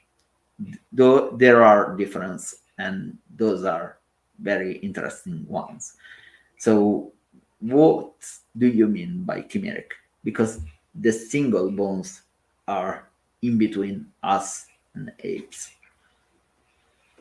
That's a good question. So firstly, Lucy here, as you can see, hundreds of pieces. This is how Lucy was found, Afarensis. Hundreds of pieces scattered across a 3-meter area of a hillside. Okay. And if you were to consider everything, including the hand and feet bones, only about 20% of Lucy was found. I mean, for example, they find this. This is what they make. You know, you'll hear a lot of evolutionists. They'll say, you know, you hear from Gutsy Gibbon, there's 400 specimens of Afarensis. We have great evidence. What they actually mean by specimen is this. the single bones that they have. But yet in textbooks or in videos, you'll see like 400 full skeletons of afarensis, walking around. It's like, no, we're looking at bone fragments. We're looking at 400 specimens, as in 400 different bones. They're scattered, they're disarticulated, they're fragmented. But we also know, and I provided various quotes from these paleoanthropologists, including Donald Johanson himself, Mary Leakey, the Leakeys, Elabin, Yoel Rack. I mean, they all agree that what we're looking at is coexistence between humans and Lucy. But then you say, oh, the features are intermediate. Let's say the ones that are ape, and then the ones that are human. I mean, Lee Berger, take it up with him, just in a recent video that he put up. He said afarensis is probably chimeric, a mixture of different bones. This isn't a conspiracy. It's just well known. But you'll notice this. The fingers of Lucy's kind were curved for tree life. And she had these, I guess I don't have the slide right here. She had inner ear canals that were better suited for walking on all fours rather than having the balance capabilities of walking like a human. Now, it might have had a different, the australopithecines probably have a slightly different gait and way of locomotion than like the living great apes, but still nothing like the human great apes. And overall, I put a slide here just to make it easy. No, most of what we see is the fact that body size, limb proportions of an ape. I mean, Lucy's like, what, 3.5 feet tall? Skull, face, brain size, teeth, and jaw of an ape. Brain size, inner ear canals. This is what I pointed out. Shoulders, rib cage, spine of an ape, hip of an ape, hands, feet. We don't even really know what the feet look like, but we have the Laetoli footprints, which were found miles and miles and miles away, I think, and even in a totally different layer that they want to attribute to either afarensis or anamensis, maybe africanus, when in fact, I would assert that they look like modern, anatomically modern human looking footprints. So yeah, when you find these, when you find all these bones in these bone beds and they're disarticulated, they're fragmented, that's what happens. I mean, it took 40 years for them to realize that I believe one of Lucy's vertebrae was actually from a baboon. And so for 40 years, they had that bone being showcased as one of Lucy's bones, when in fact it belonged to a baboon. And last thing I'll say, and then take as much time as you need, Luca, is see, here's the thing. You have two different types of paleoanthropologists, okay? You have what's called those that want to focus on the arboreal related features that they would like to point to and say, see, this was more of a tree dwelling. Plus, there's evidence that Lucy died falling from the tree, out of a tree, but based on the fractures and the evidence there. But they'll focus on these bones and say, see, it's more consistent with like a tree dwelling creature. And then you have the terrestrials, where they'll look to different bones and say, and emphasize those and say, no, see, it was mostly an upright walking creature, when in fact, given the chimeric nature of afarensis, you have some paleoanthropologists. This is why there's contradictions in debate, because you have some paleoanthropologists that are looking at bones and holding it up and saying, see, this is more human-like, when in fact, no, it is a human bone, because we know the homogeneous and the australopithecines coexisted and intermingled at the exact same time. I have a quote, I think it's from Leakey, where they said that humans probably ate robust australopithecines. No wonder why we find them together. So yeah, I said a lot there. Most of it is ape-like. And then the ones that look more human, since they're disarticulated and fragmented, there's even people in the field of paleoanthropology that would admit, yeah, we've got some human bones mixed in with Australopithecus bones. So yeah, go ahead, Luca. What are your thoughts on that? I have some things to say. First of all, one of those image with the ones with all the bones, it's cut. The complete photo show a bunch of skulls at the end of the table, so it's not complete, and it's important to say so. And it's not the first time that I saw that photo cut like that. The one at the Creation Museum, Lucy, the reconstruction is wrong, and I can tell so, even though I do know nothing about bones and things like that. If you look at Lucy's pelvis, there is no way that's an ape walking on four legs, because the pelvic bone is totally different. Look, chimpanzees,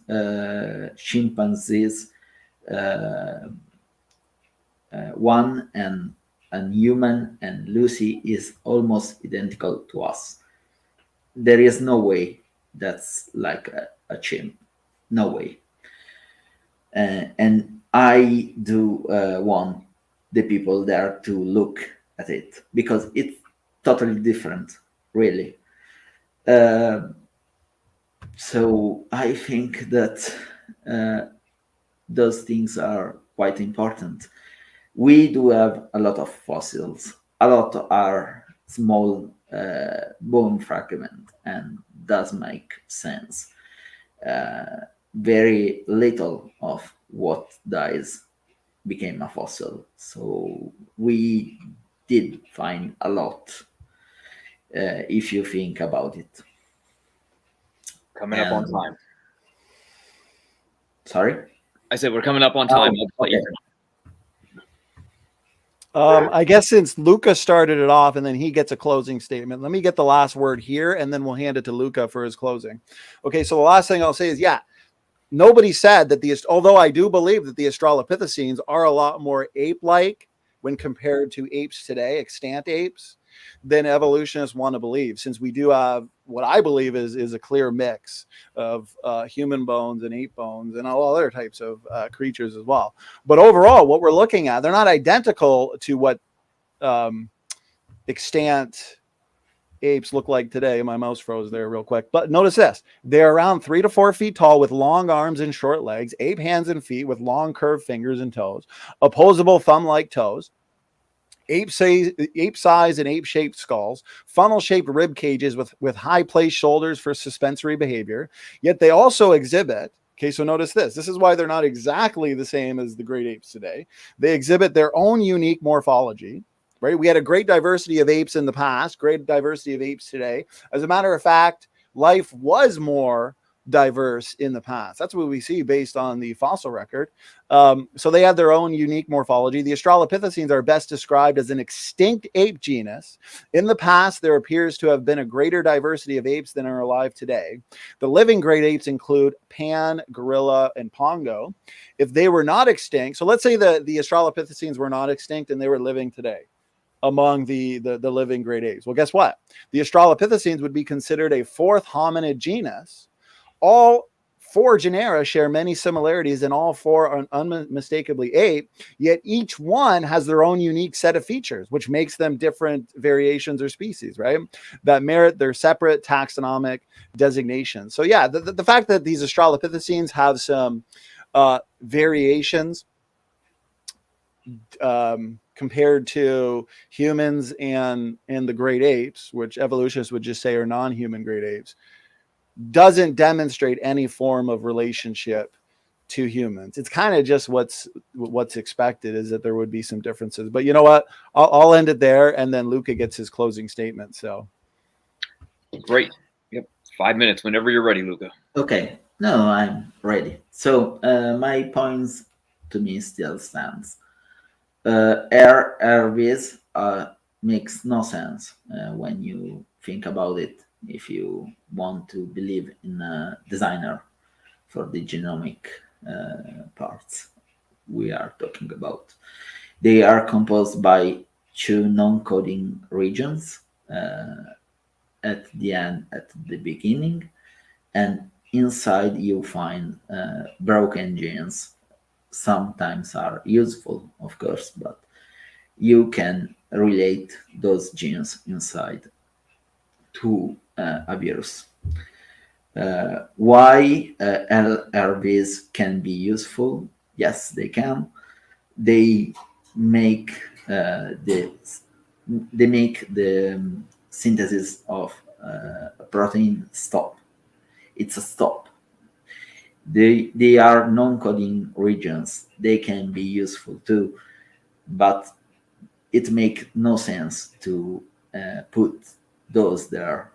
Those are sites where the genome was cut, or they look like it. If they were designed, it's a suboptimal design by a long shot. It's like you can find scars in the genome, and we can trace back those wounds to our ancestors, and we do share a lot of them with other animals, apes, gorillas, so on and so forth, and you can go back quite a lot and trace our relationship to other order of animals. So that's a very powerful evidence for me, because again, it makes no sense. If you need to do things like that, and you are a designer, you can do it in much better ways than use broken genes from a virus or something that look like it. If a designer designed that genome in that way, it's tricking us, because we can trace even the kind of viruses we are talking about. Why use those sequences in that order with those remnants of a wounded genome? It makes no sense.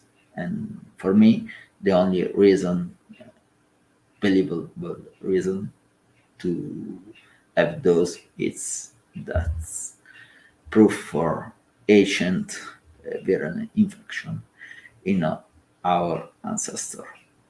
So I'll stop there. All right. No problem. And 3.5 minutes. Donnie, whenever you're ready. Or is this Q&A? Did you use yours? Not yet. Okay. All right, good. Let me just get my timer. So I got 5 minutes. Yeah. All right, I want to wrap. Want a warning at 1 minute left or no? Yeah, you know what? Yeah, that would help. Just because these fly by. And I want to make sure I'm hitting every last point. So Here we go. Let me share screen, and 5 minutes starting now. So great debate. I really enjoyed that. Very cordial. And as I like to say, sophisticated. It really was some great arguments and discussion. But the main arguments that I heard, especially arguments from classification systematics, including homology, nested hierarchies, and ERVs. I don't think they withstand scrutiny. And again, I've been asking now for many debates, many years, for actual empirical evidence as to how these ERVs can gain this function if they weren't actually built in with that function. Our model, the design diversity model, would suggest that God created the original created kinds, including Adam and Eve, with pre-existing and beneficial genetic variation. And this could be called upon and acted upon through various means. Epigenetics plays a role, of course, because our environment oftentimes leads to adaptation. But God also front-loaded various other classes of DNA elements, such as these ERVs. And obviously, we're littered with viruses. And that's why we, from the common design perspective, we would predict function. And yet this is what we find. Okay, in the past, notice this, vestigial organs. This argument's dead. You rarely see evolutionists use it. There used to be roughly 180 vestigial organs in the human, known in humans, thought to be vestigial. Appendix, tonsils, the thymus, so on and so forth. Now we know there's functions for all of them. Okay, they're not evidence for evolution. Now the evolutionists are taking the vestigial organ argument, they're applying it to genetics, especially since we only know so little about the DNA language. It would be like me going to Russia, as a proofreader for their books. I don't know anything about Russian. How am I going to be able to tell you what is and what isn't a mistake? So already what the evolution is, what Luke is saying here in his closing statement may be, a mistake and therefore evidence for evolution. You don't know it's a mistake. Give it back just 50 years ago, we had this idea, one gene, one protein, one function. Now we know of protein moonlighting, where one single protein has multiple functions. We understand third position codon variation. It's not just there to tolerate error. It's actually involved in information flow. We have secondary functions, multifunctionality. Okay, now we know that these so-called shared genetic mistakes like pseudogenes, guess what? That were once labeled junk DNA are necessary for the cell. And there's paper after paper here going just how functional and important these pseudogenes are. And the same thing goes for the endogenous retroviruses. Okay, notice this. Certain mobile retrovirus particles originally could have moved from site to site within the genome. Okay, this isn't evidence for common ancestry, thereby changing the way genes are regulated within the host genome. And notice this. This is something that is very problematic for evolutionists. It makes much more sense if retroviruses were originally designed as part of the host genome and escaped from the cell after the accumulation of mutations. What's the most parsimonious explanation? It's that they were created. Okay, we have created units of DNA function. The chromosome 2 fusion as well. If you'll notice here, the purported fusion site is actually a functional DNA element inside a human gene. All of their best arguments, pseudogenes, okay, this idea of shared genetic mistakes, they've been overturned. And we went over a number of quotes from paleoanthropologists demonstrating that the field's in a mess. Okay, and we could go over Homo habilis. We can go over every single one of their icons. And the conclusions we make as creationists are conclusions that various paleoanthropologists have made. Look at this. Tattersall has critiqued the entire species of Homo habilis, claiming it is a wastebasket taxon, a rather heterogeneous assemblage, and is probably more than just one hominid species is represented. We can go into Sediba, we can go into Ardipithecus, we touched on Afarensis, and again, we understand that the so-called representatives of the Homo genus, like Neanderthals, Floresiensis, Naledi, Erectus, Heidelbergensis, we understand that given their environmental conditions, given the fact that they were isolated, given the fact that they were highly inbred, okay, you have these mutations that are hidden, they're manifested. And eventually these features, the anomalous features, become fixed. And these anomalous features are not evidence for human evolution. They're evidence for genetic degeneration consistent with biblical creation. And I yield. That's 5 minutes. Perfect. Wow. Like you debated before. Anyway, good job, guys. Yeah, I got a lot of questions. So we're going to move into that fairly quickly. Luca, how much time do you have left? Because the vast majority of these questions are for you. Don't worry about it. Okay. I can do it not all night because I will die sooner or later, but I will try. It's all right. We have that after show as well. So I just wanted to plug that again as well. John, when you're ready, post that in the comment section and we will put it up for everyone to see. And we have 2 super chats. One of them is a question, but I will start with the statement. Thank you, Bubblegum, for the super chat. It says, we're out here finding dinosaurs with soft tissue, but not a single transitional of a half-man, half-ape fossil, despite dinosaurs being way older, according to evolutionists. And then we come down to another super chat from Born 100 Years Late. Thank you for the super chat. This question is for you, Luca, and it's regarding the trackways that you guys were talking about earlier. It says, today we saw a rare physical evidence that it is clearly human. A simple search shows people with similar feet today. Why is this ignored?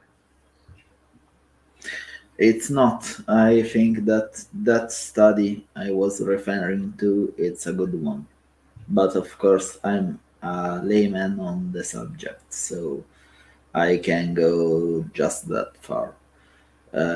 I can tell that footprint is off. There is something off in it. If you look at it, the big toe is in a very strange position, if you ask me. But again, not an expert. I yield to Donny. Let me address that or give my response, Matt. These Laetoli footprints, okay, they are an unsolved mystery for those who hold to deep time in ape to man evolution. These footprints, and I'll screen share them again. We discussed it in the debate. I've been using these footprints now for a couple of years during debates, and all I see is rescue devices. These footprints look nearly identical to modern human. Where's the evidence for humans, living around the time of our so-called australopithecus ancestors? And it's like we show them evidence of human bones, evidence of human footprints, human-made tools, human-made shelters, and it's like, well, no, that's not evidence. It's like, why? Well, because we know humans didn't live back then. It's circular. It's like the orphan genes. Well, how do you explain the existence of these taxonomically restricted and highly essential genes? Well, de novo gene synthesis. Well, why de novo gene synthesis? Well, because orphan genes. It's just circular argument after circular argument. They can't admit that these are human footprints because they don't believe, according to the evolutionary story, that humans existed back then. Let me screen share for everybody.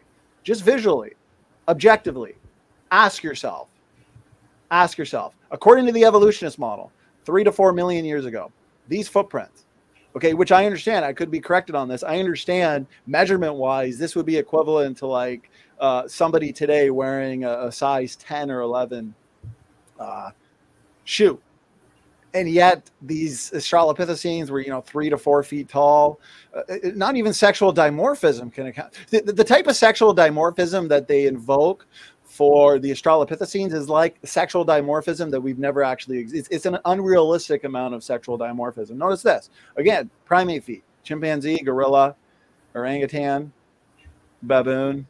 Okay, and then we got the human footprint with the inline big toe, designed and built for upright walking and running marathons. These australopithecines weren't running. At best, they had a slightly different way of locomotion, slightly different gait, but nothing like humans today, okay? And here's the Laetoli footprint. Match it up. Only the evolution, only those that hold to deep time have to say, well, that's not a human footprint because humans didn't live back then. I'm sorry, that's circular reasoning. I yield.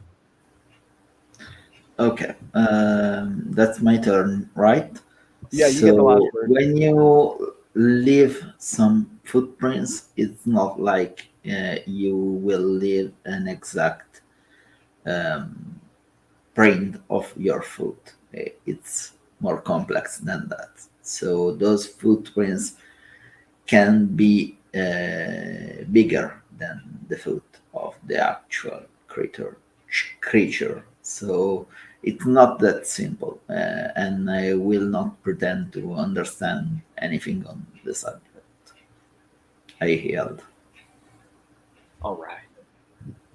This next one, you kind of were on this a little bit earlier, but we'll just ask it real quick because someone asked, why does Lucy, a conglomeration, appears to include fully formed human sacrum? If you believe it's a transitional, how so? Sacrum, it's the I do not know anything about it, but Lucy has not the same bones as us. There are differences. There are on the body. It's quite human-like if you look at it, and you are not an expert, of course. It's not like an expert cannot tell the difference. They can quite well, but the body quite human-like. So, but it's not the same. There are differences, but you need to ask to someone that understands something on the topic. So, not me. Donnie, any comment? Sure. Yeah. So the sacrum's attached to the pelvis, but again, okay, this idea that afferensis is chimeric, Okay, a jumble of species is a view held to many paleo. Now, this is a view that's typically not emphasized in textbooks and things like that because they want to preserve Lucy as this great example of a transitional form. Okay, notice this. The field of paleoanthropology largely reject what was obvious to the founders of the field, which was that human beings coexisted with all the australopith types. They admit this. You find this all throughout their literature. The Leakey team and the Johansson team were consistently finding australopith bones in the same strata. Notice this, in the same strata as human bones, along with human tools, human shelters, and human footprints. But as we've seen, the evolutionists can't conclude that these are human footprints.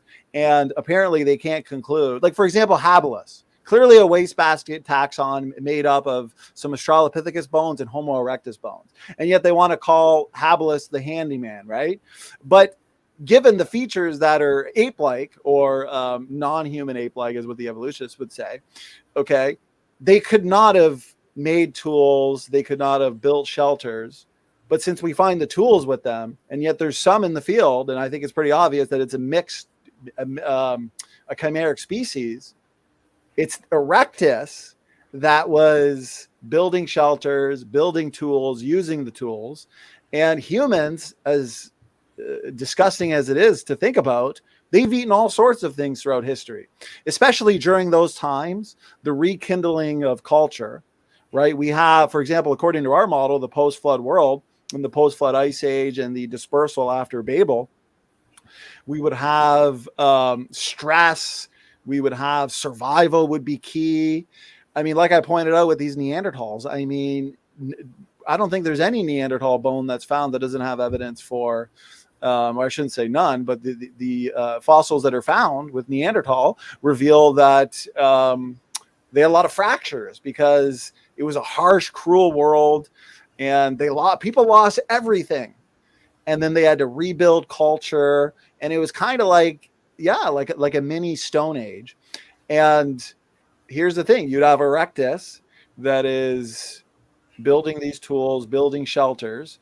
And I've got a quote, I believe it's from Leakey, where they said, humans probably ate robust australopithecines. Humans have eaten all sorts of creatures just to survive. And these evolutionists have this straw man idea like, Stand for Truth is saying that an ape is here and a human's here and they're running at each other at 20 kilometers an hour and they bang into each other and their bones get jumbled. No, if you even spent a little bit of time reading the literature on this, the paleoanthropological community don't even really know why we find so many mixed bone beds. And they have hypotheses. Maybe carnivores, various carnivore animals ate apes, could have attacked humans, killed them, brought the bones back to caves, things like that. Or humans ate Australopithecus-like creatures.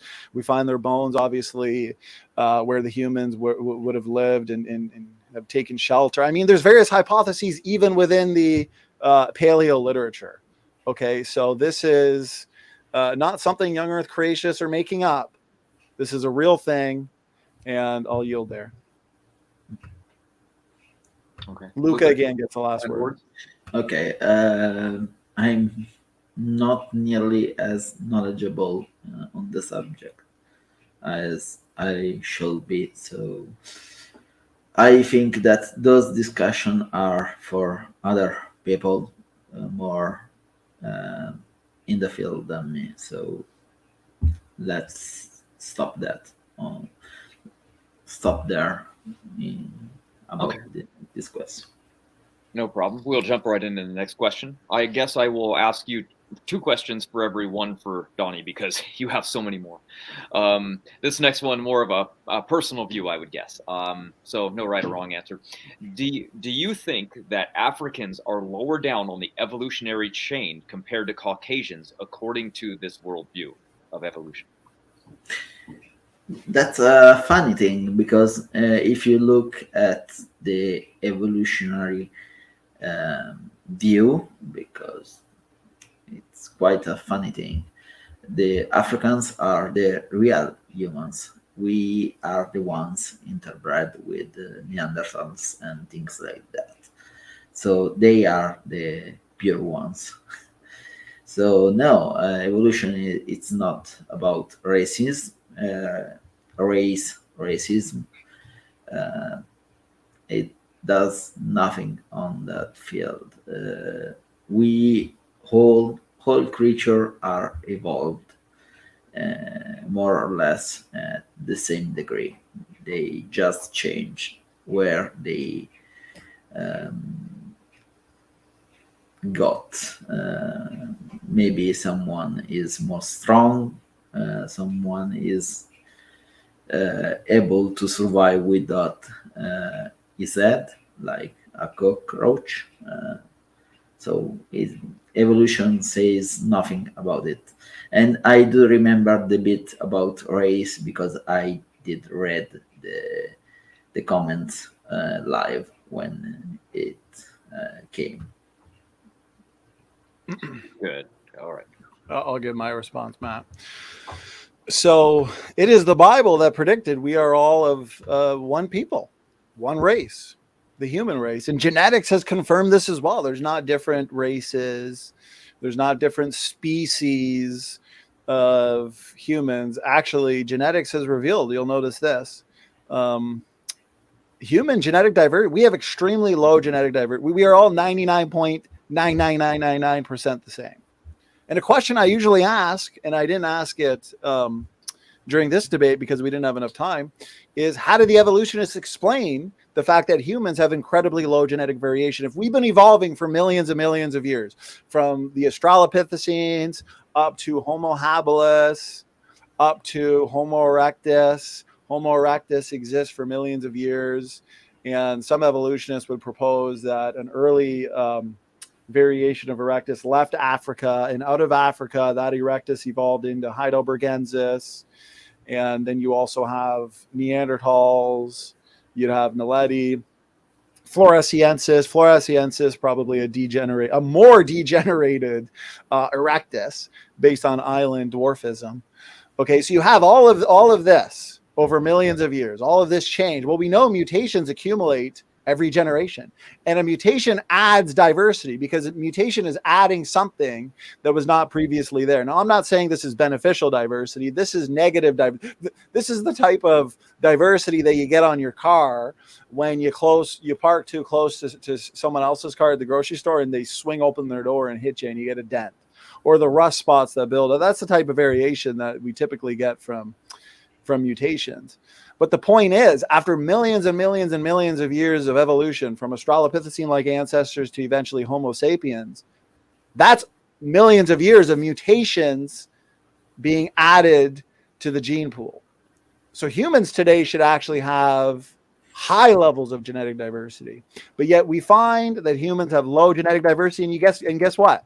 That is exactly what the Bible predicted, because the Bible says that God created two human beings, Adam and Eve, just a few thousand years ago. And right off the bat, that restricts genetic diversity. And what we find is low diversity in humans overall, low diversity in the Y chromosome, low diversity in the mitochondrial DNA. The mitochondrial DNA, when you line up these sequences to the chimpanzee mitochondrial DNA, they're nothing alike. The Y chromosome is only about 35% the same to the chimpanzee Y chromosome when you consider overall architecture, gene content, size differences. And yet the Y chromosome should be relatively similar because it's non-recombining DNA. It's not as messy as the autosomal DNA, where you inherit two copies and you experience recombination. Okay, so that's incredibly different. And we can even we can make a reflection or a representation of worldwide diversity in the mitochondrial DNA, the Y chromosome. And what we get is exactly what we would expect based on the biblical creation model of ancestry. Notice this is a mitochondrial DNA phylogeny. We've got explosive growth from a center point. We've only got a few DNA differences separating any two people. The African branch is a little bit longer, okay? But at the same time, overall, humans are pretty well the same. In the Y chromosome, every single male Y chromosome nearly identical. You could take the Y chromosomes and build a family tree as well, and it takes us back to just one Y chromosomal ancestor. Listen, this isn't tens of thousands of mutations here.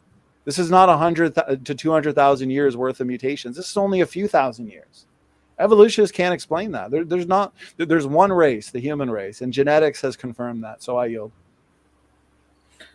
Okay, I just say that first of all, for what we know, there was a bottleneck, and it was quite before what we think about Noah's flood and things like that.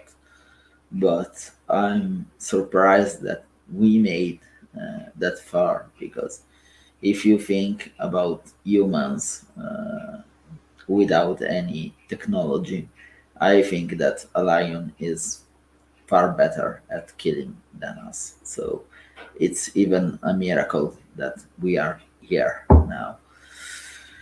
So I'm not surprised about the low genetic differences between humans, but it's impressive that you can plot the genetic differences and to basically find out a line to Addis Ababa in Africa.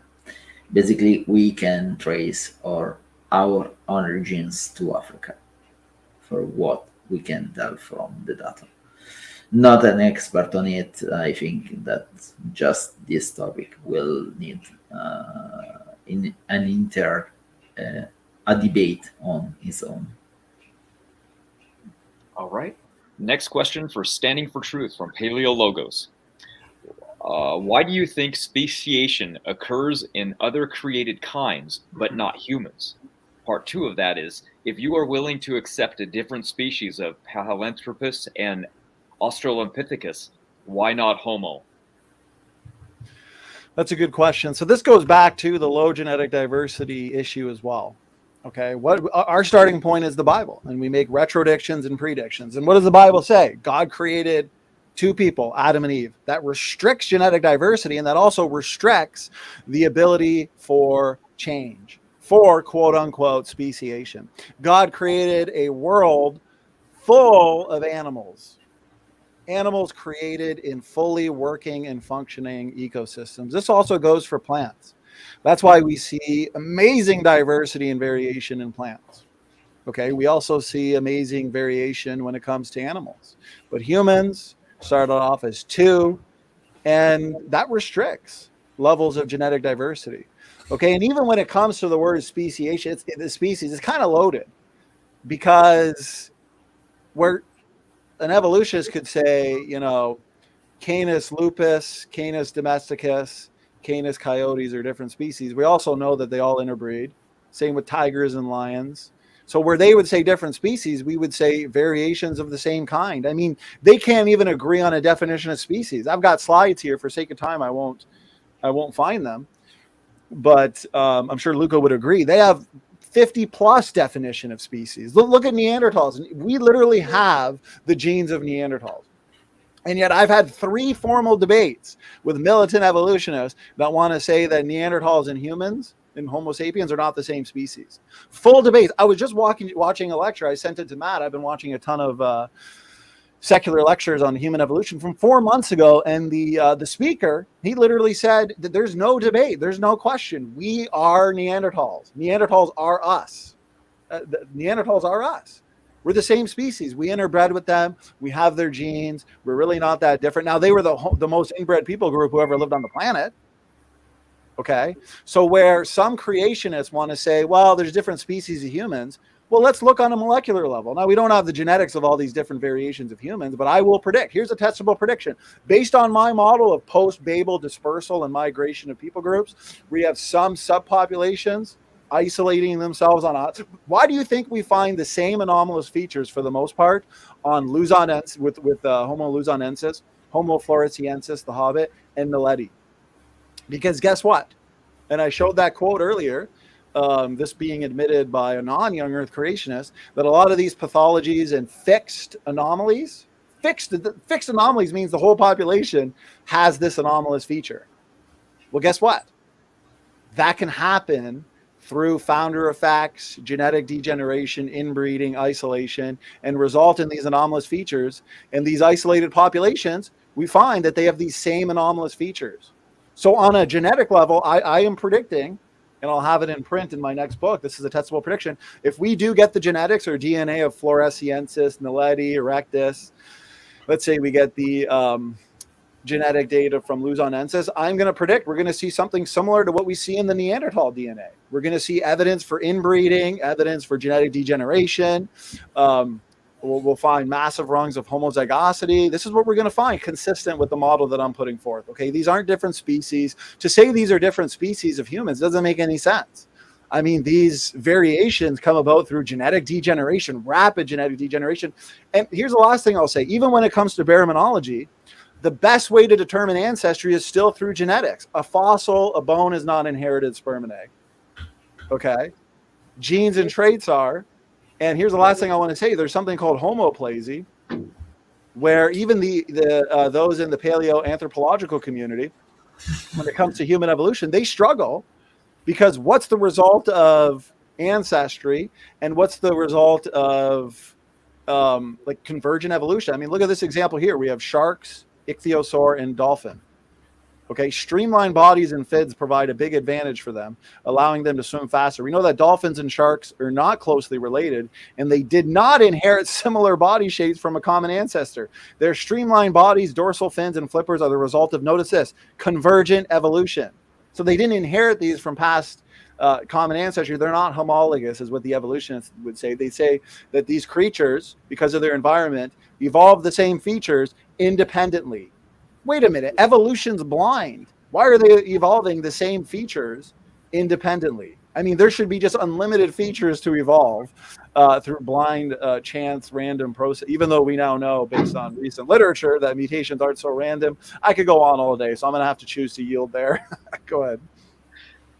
I'm not sure if Luca has a... sorry, can you repeat the question, please? Because it was probably specifically for Donnie. It's why do you think speciation occurs in other created kinds but not humans? So more. Okay, that's nothing I can say there because I came from a different point of view. I think that speciation happens in other kinds as for humans. I do not think that a kind is an actual division. So yeah, let's. If I could say one thing, Luca, my definition of kind is groups of organisms, independent groups of organisms that trace back to a common genetic pool. Right? Yes. Okay. So what that means is variations within a kind, they may or may not be able to reproduce due to how much they've changed. Let's say some are not compatible anymore. I would predict that in vitro they're probably compatible. But the point is, we have been able to do that with humans. The human baramin, through genetics, we can trace them all back to one single genetic pool, which means that's a created kind. And then we would have different genetic pools independent from other genetic pools that we would say is a created kind. So determining what is a created kind has to do with us determining what is and what isn't related based on groups going back to a common ancestor, and that common ancestor not being related to any other groups. Does that make sense? Yes, but for what I can understand, we can make even a hybrid from humans and pigs, of course, an hybrid with very little of our genome for obvious reasons, but you can do it. So I cannot see that. A pig and a human. I've seen that with my 2 eyes. You can get a human heart inside a pig with that process. And but you can't even did that process myself, not on a pig, of course, on a nematode, but I did it. But you can't even get human sperm and a chimpanzee egg or vice versa. You can't even. You can not with natural means, but it's quite natural. Once you get to speciation, it's very hard to get a viable offspring. But I think you can get to an hybrid. We are less different than other species that can, but I just think that no one does it for moral reasons. I will think that something like that will be a monster. I cannot even think about it. Well, Just think other form human. It yeah, will I be. would say that's evil. But if they're forcing this and manipulating this in the lab, then for one, as you said, there's not going to be viable offspring, and it's just going to be some type of monstrosity that's formed. I don't, Well, yes.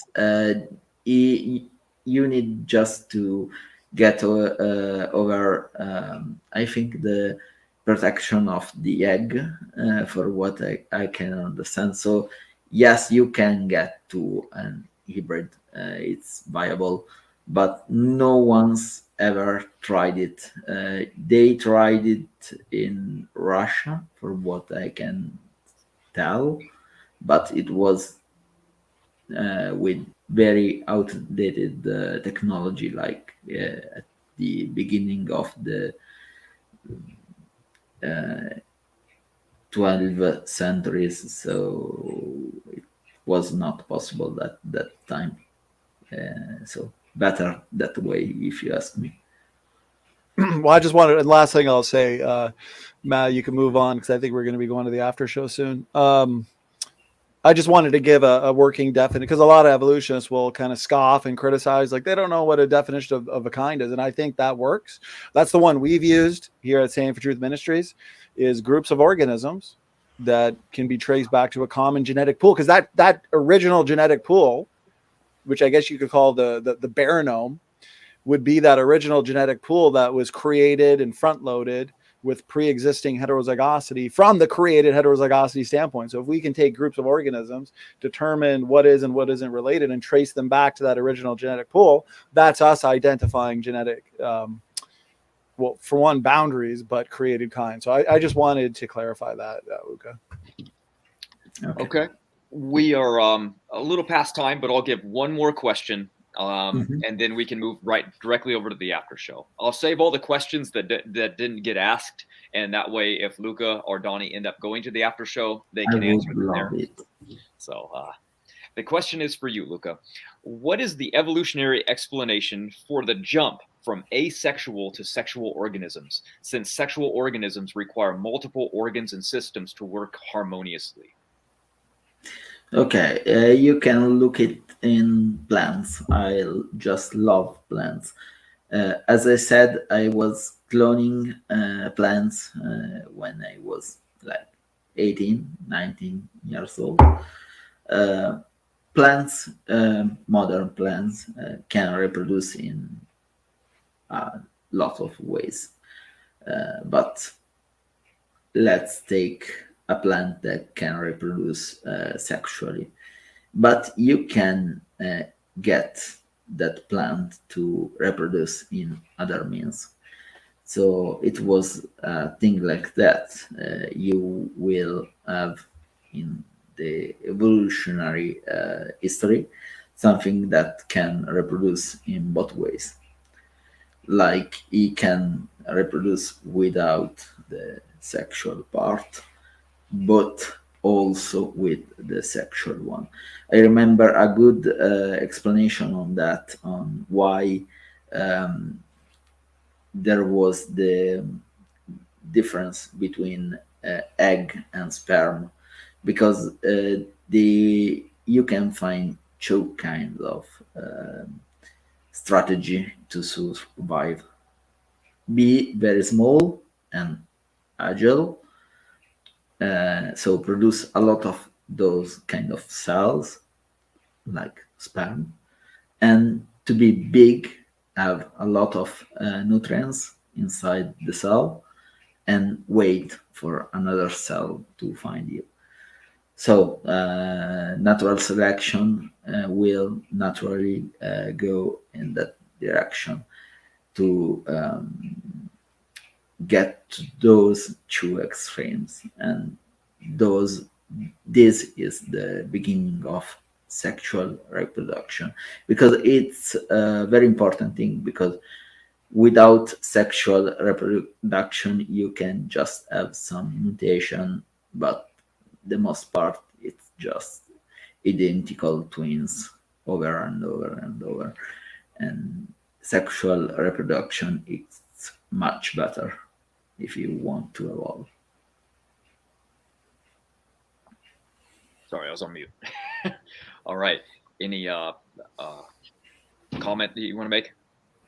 You know what? I'll refrain because I've talked a lot for this Q&A. Luca has been a great guest, a fantastic interlocutor.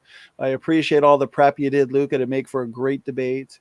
So I'm going to give him the last word, and we'll make that the final question then. So great. Yeah. Go ahead, Luca. Nothing to add.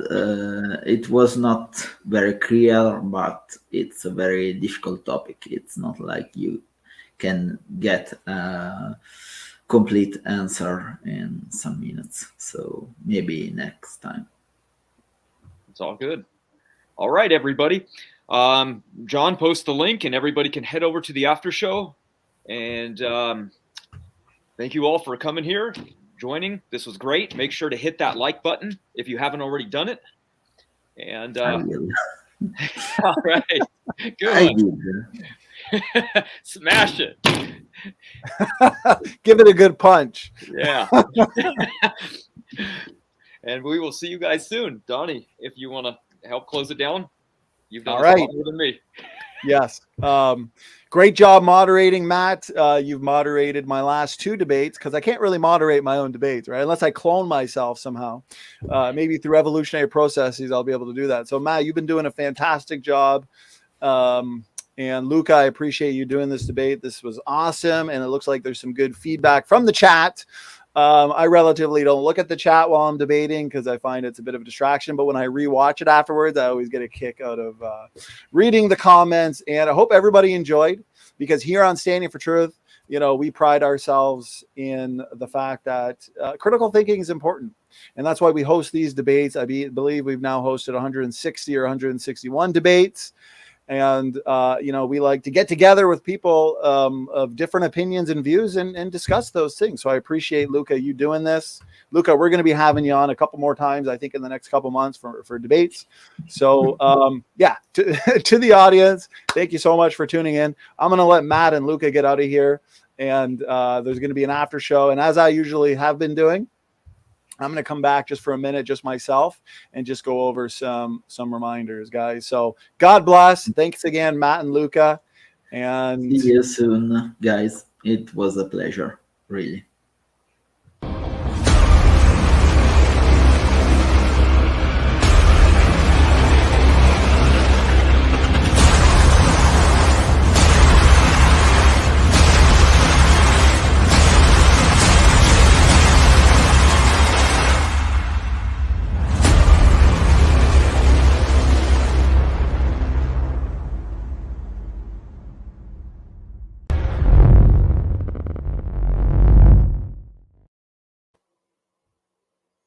all right, there we go. Another one in the books.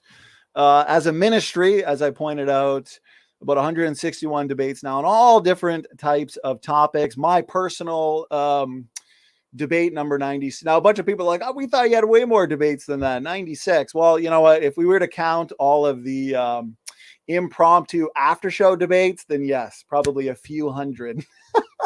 But about 96 formal debates. Luca was a ton of fun to debate. We set this a couple months, and he had some time to prep, bring some good arguments, which resulted in some good discussion. So, guys, we are working pretty much all throughout the day on our upcoming human evolution book. Okay, this is an important topic. Matt and I, we got the thumbnail ready. We wanted to do it sometime after this debate on human evolution. So probably in the next week, we are going to be dismantling the arguments from Gutsick Gibbon that she made on human evolution in a video with, I believe, Seth Andrews. So that's going to be fun. Matt and I, our commentary is probably going to be 3 or 4 hours. So that's going to be a long one, but we've got a ton of data. Then I'm also going to be giving a handful of presentations on human evolution. because during a debate, obviously, you can't go through all the slides and data. So I'm going to have really comprehensive presentations for everybody. So again, reminders, guys, the fun continues. We've got event after event after event. The fun continues tomorrow. This time a debate on the nature of God. Is oneness biblical? Kelly Powers and Rodney Smith.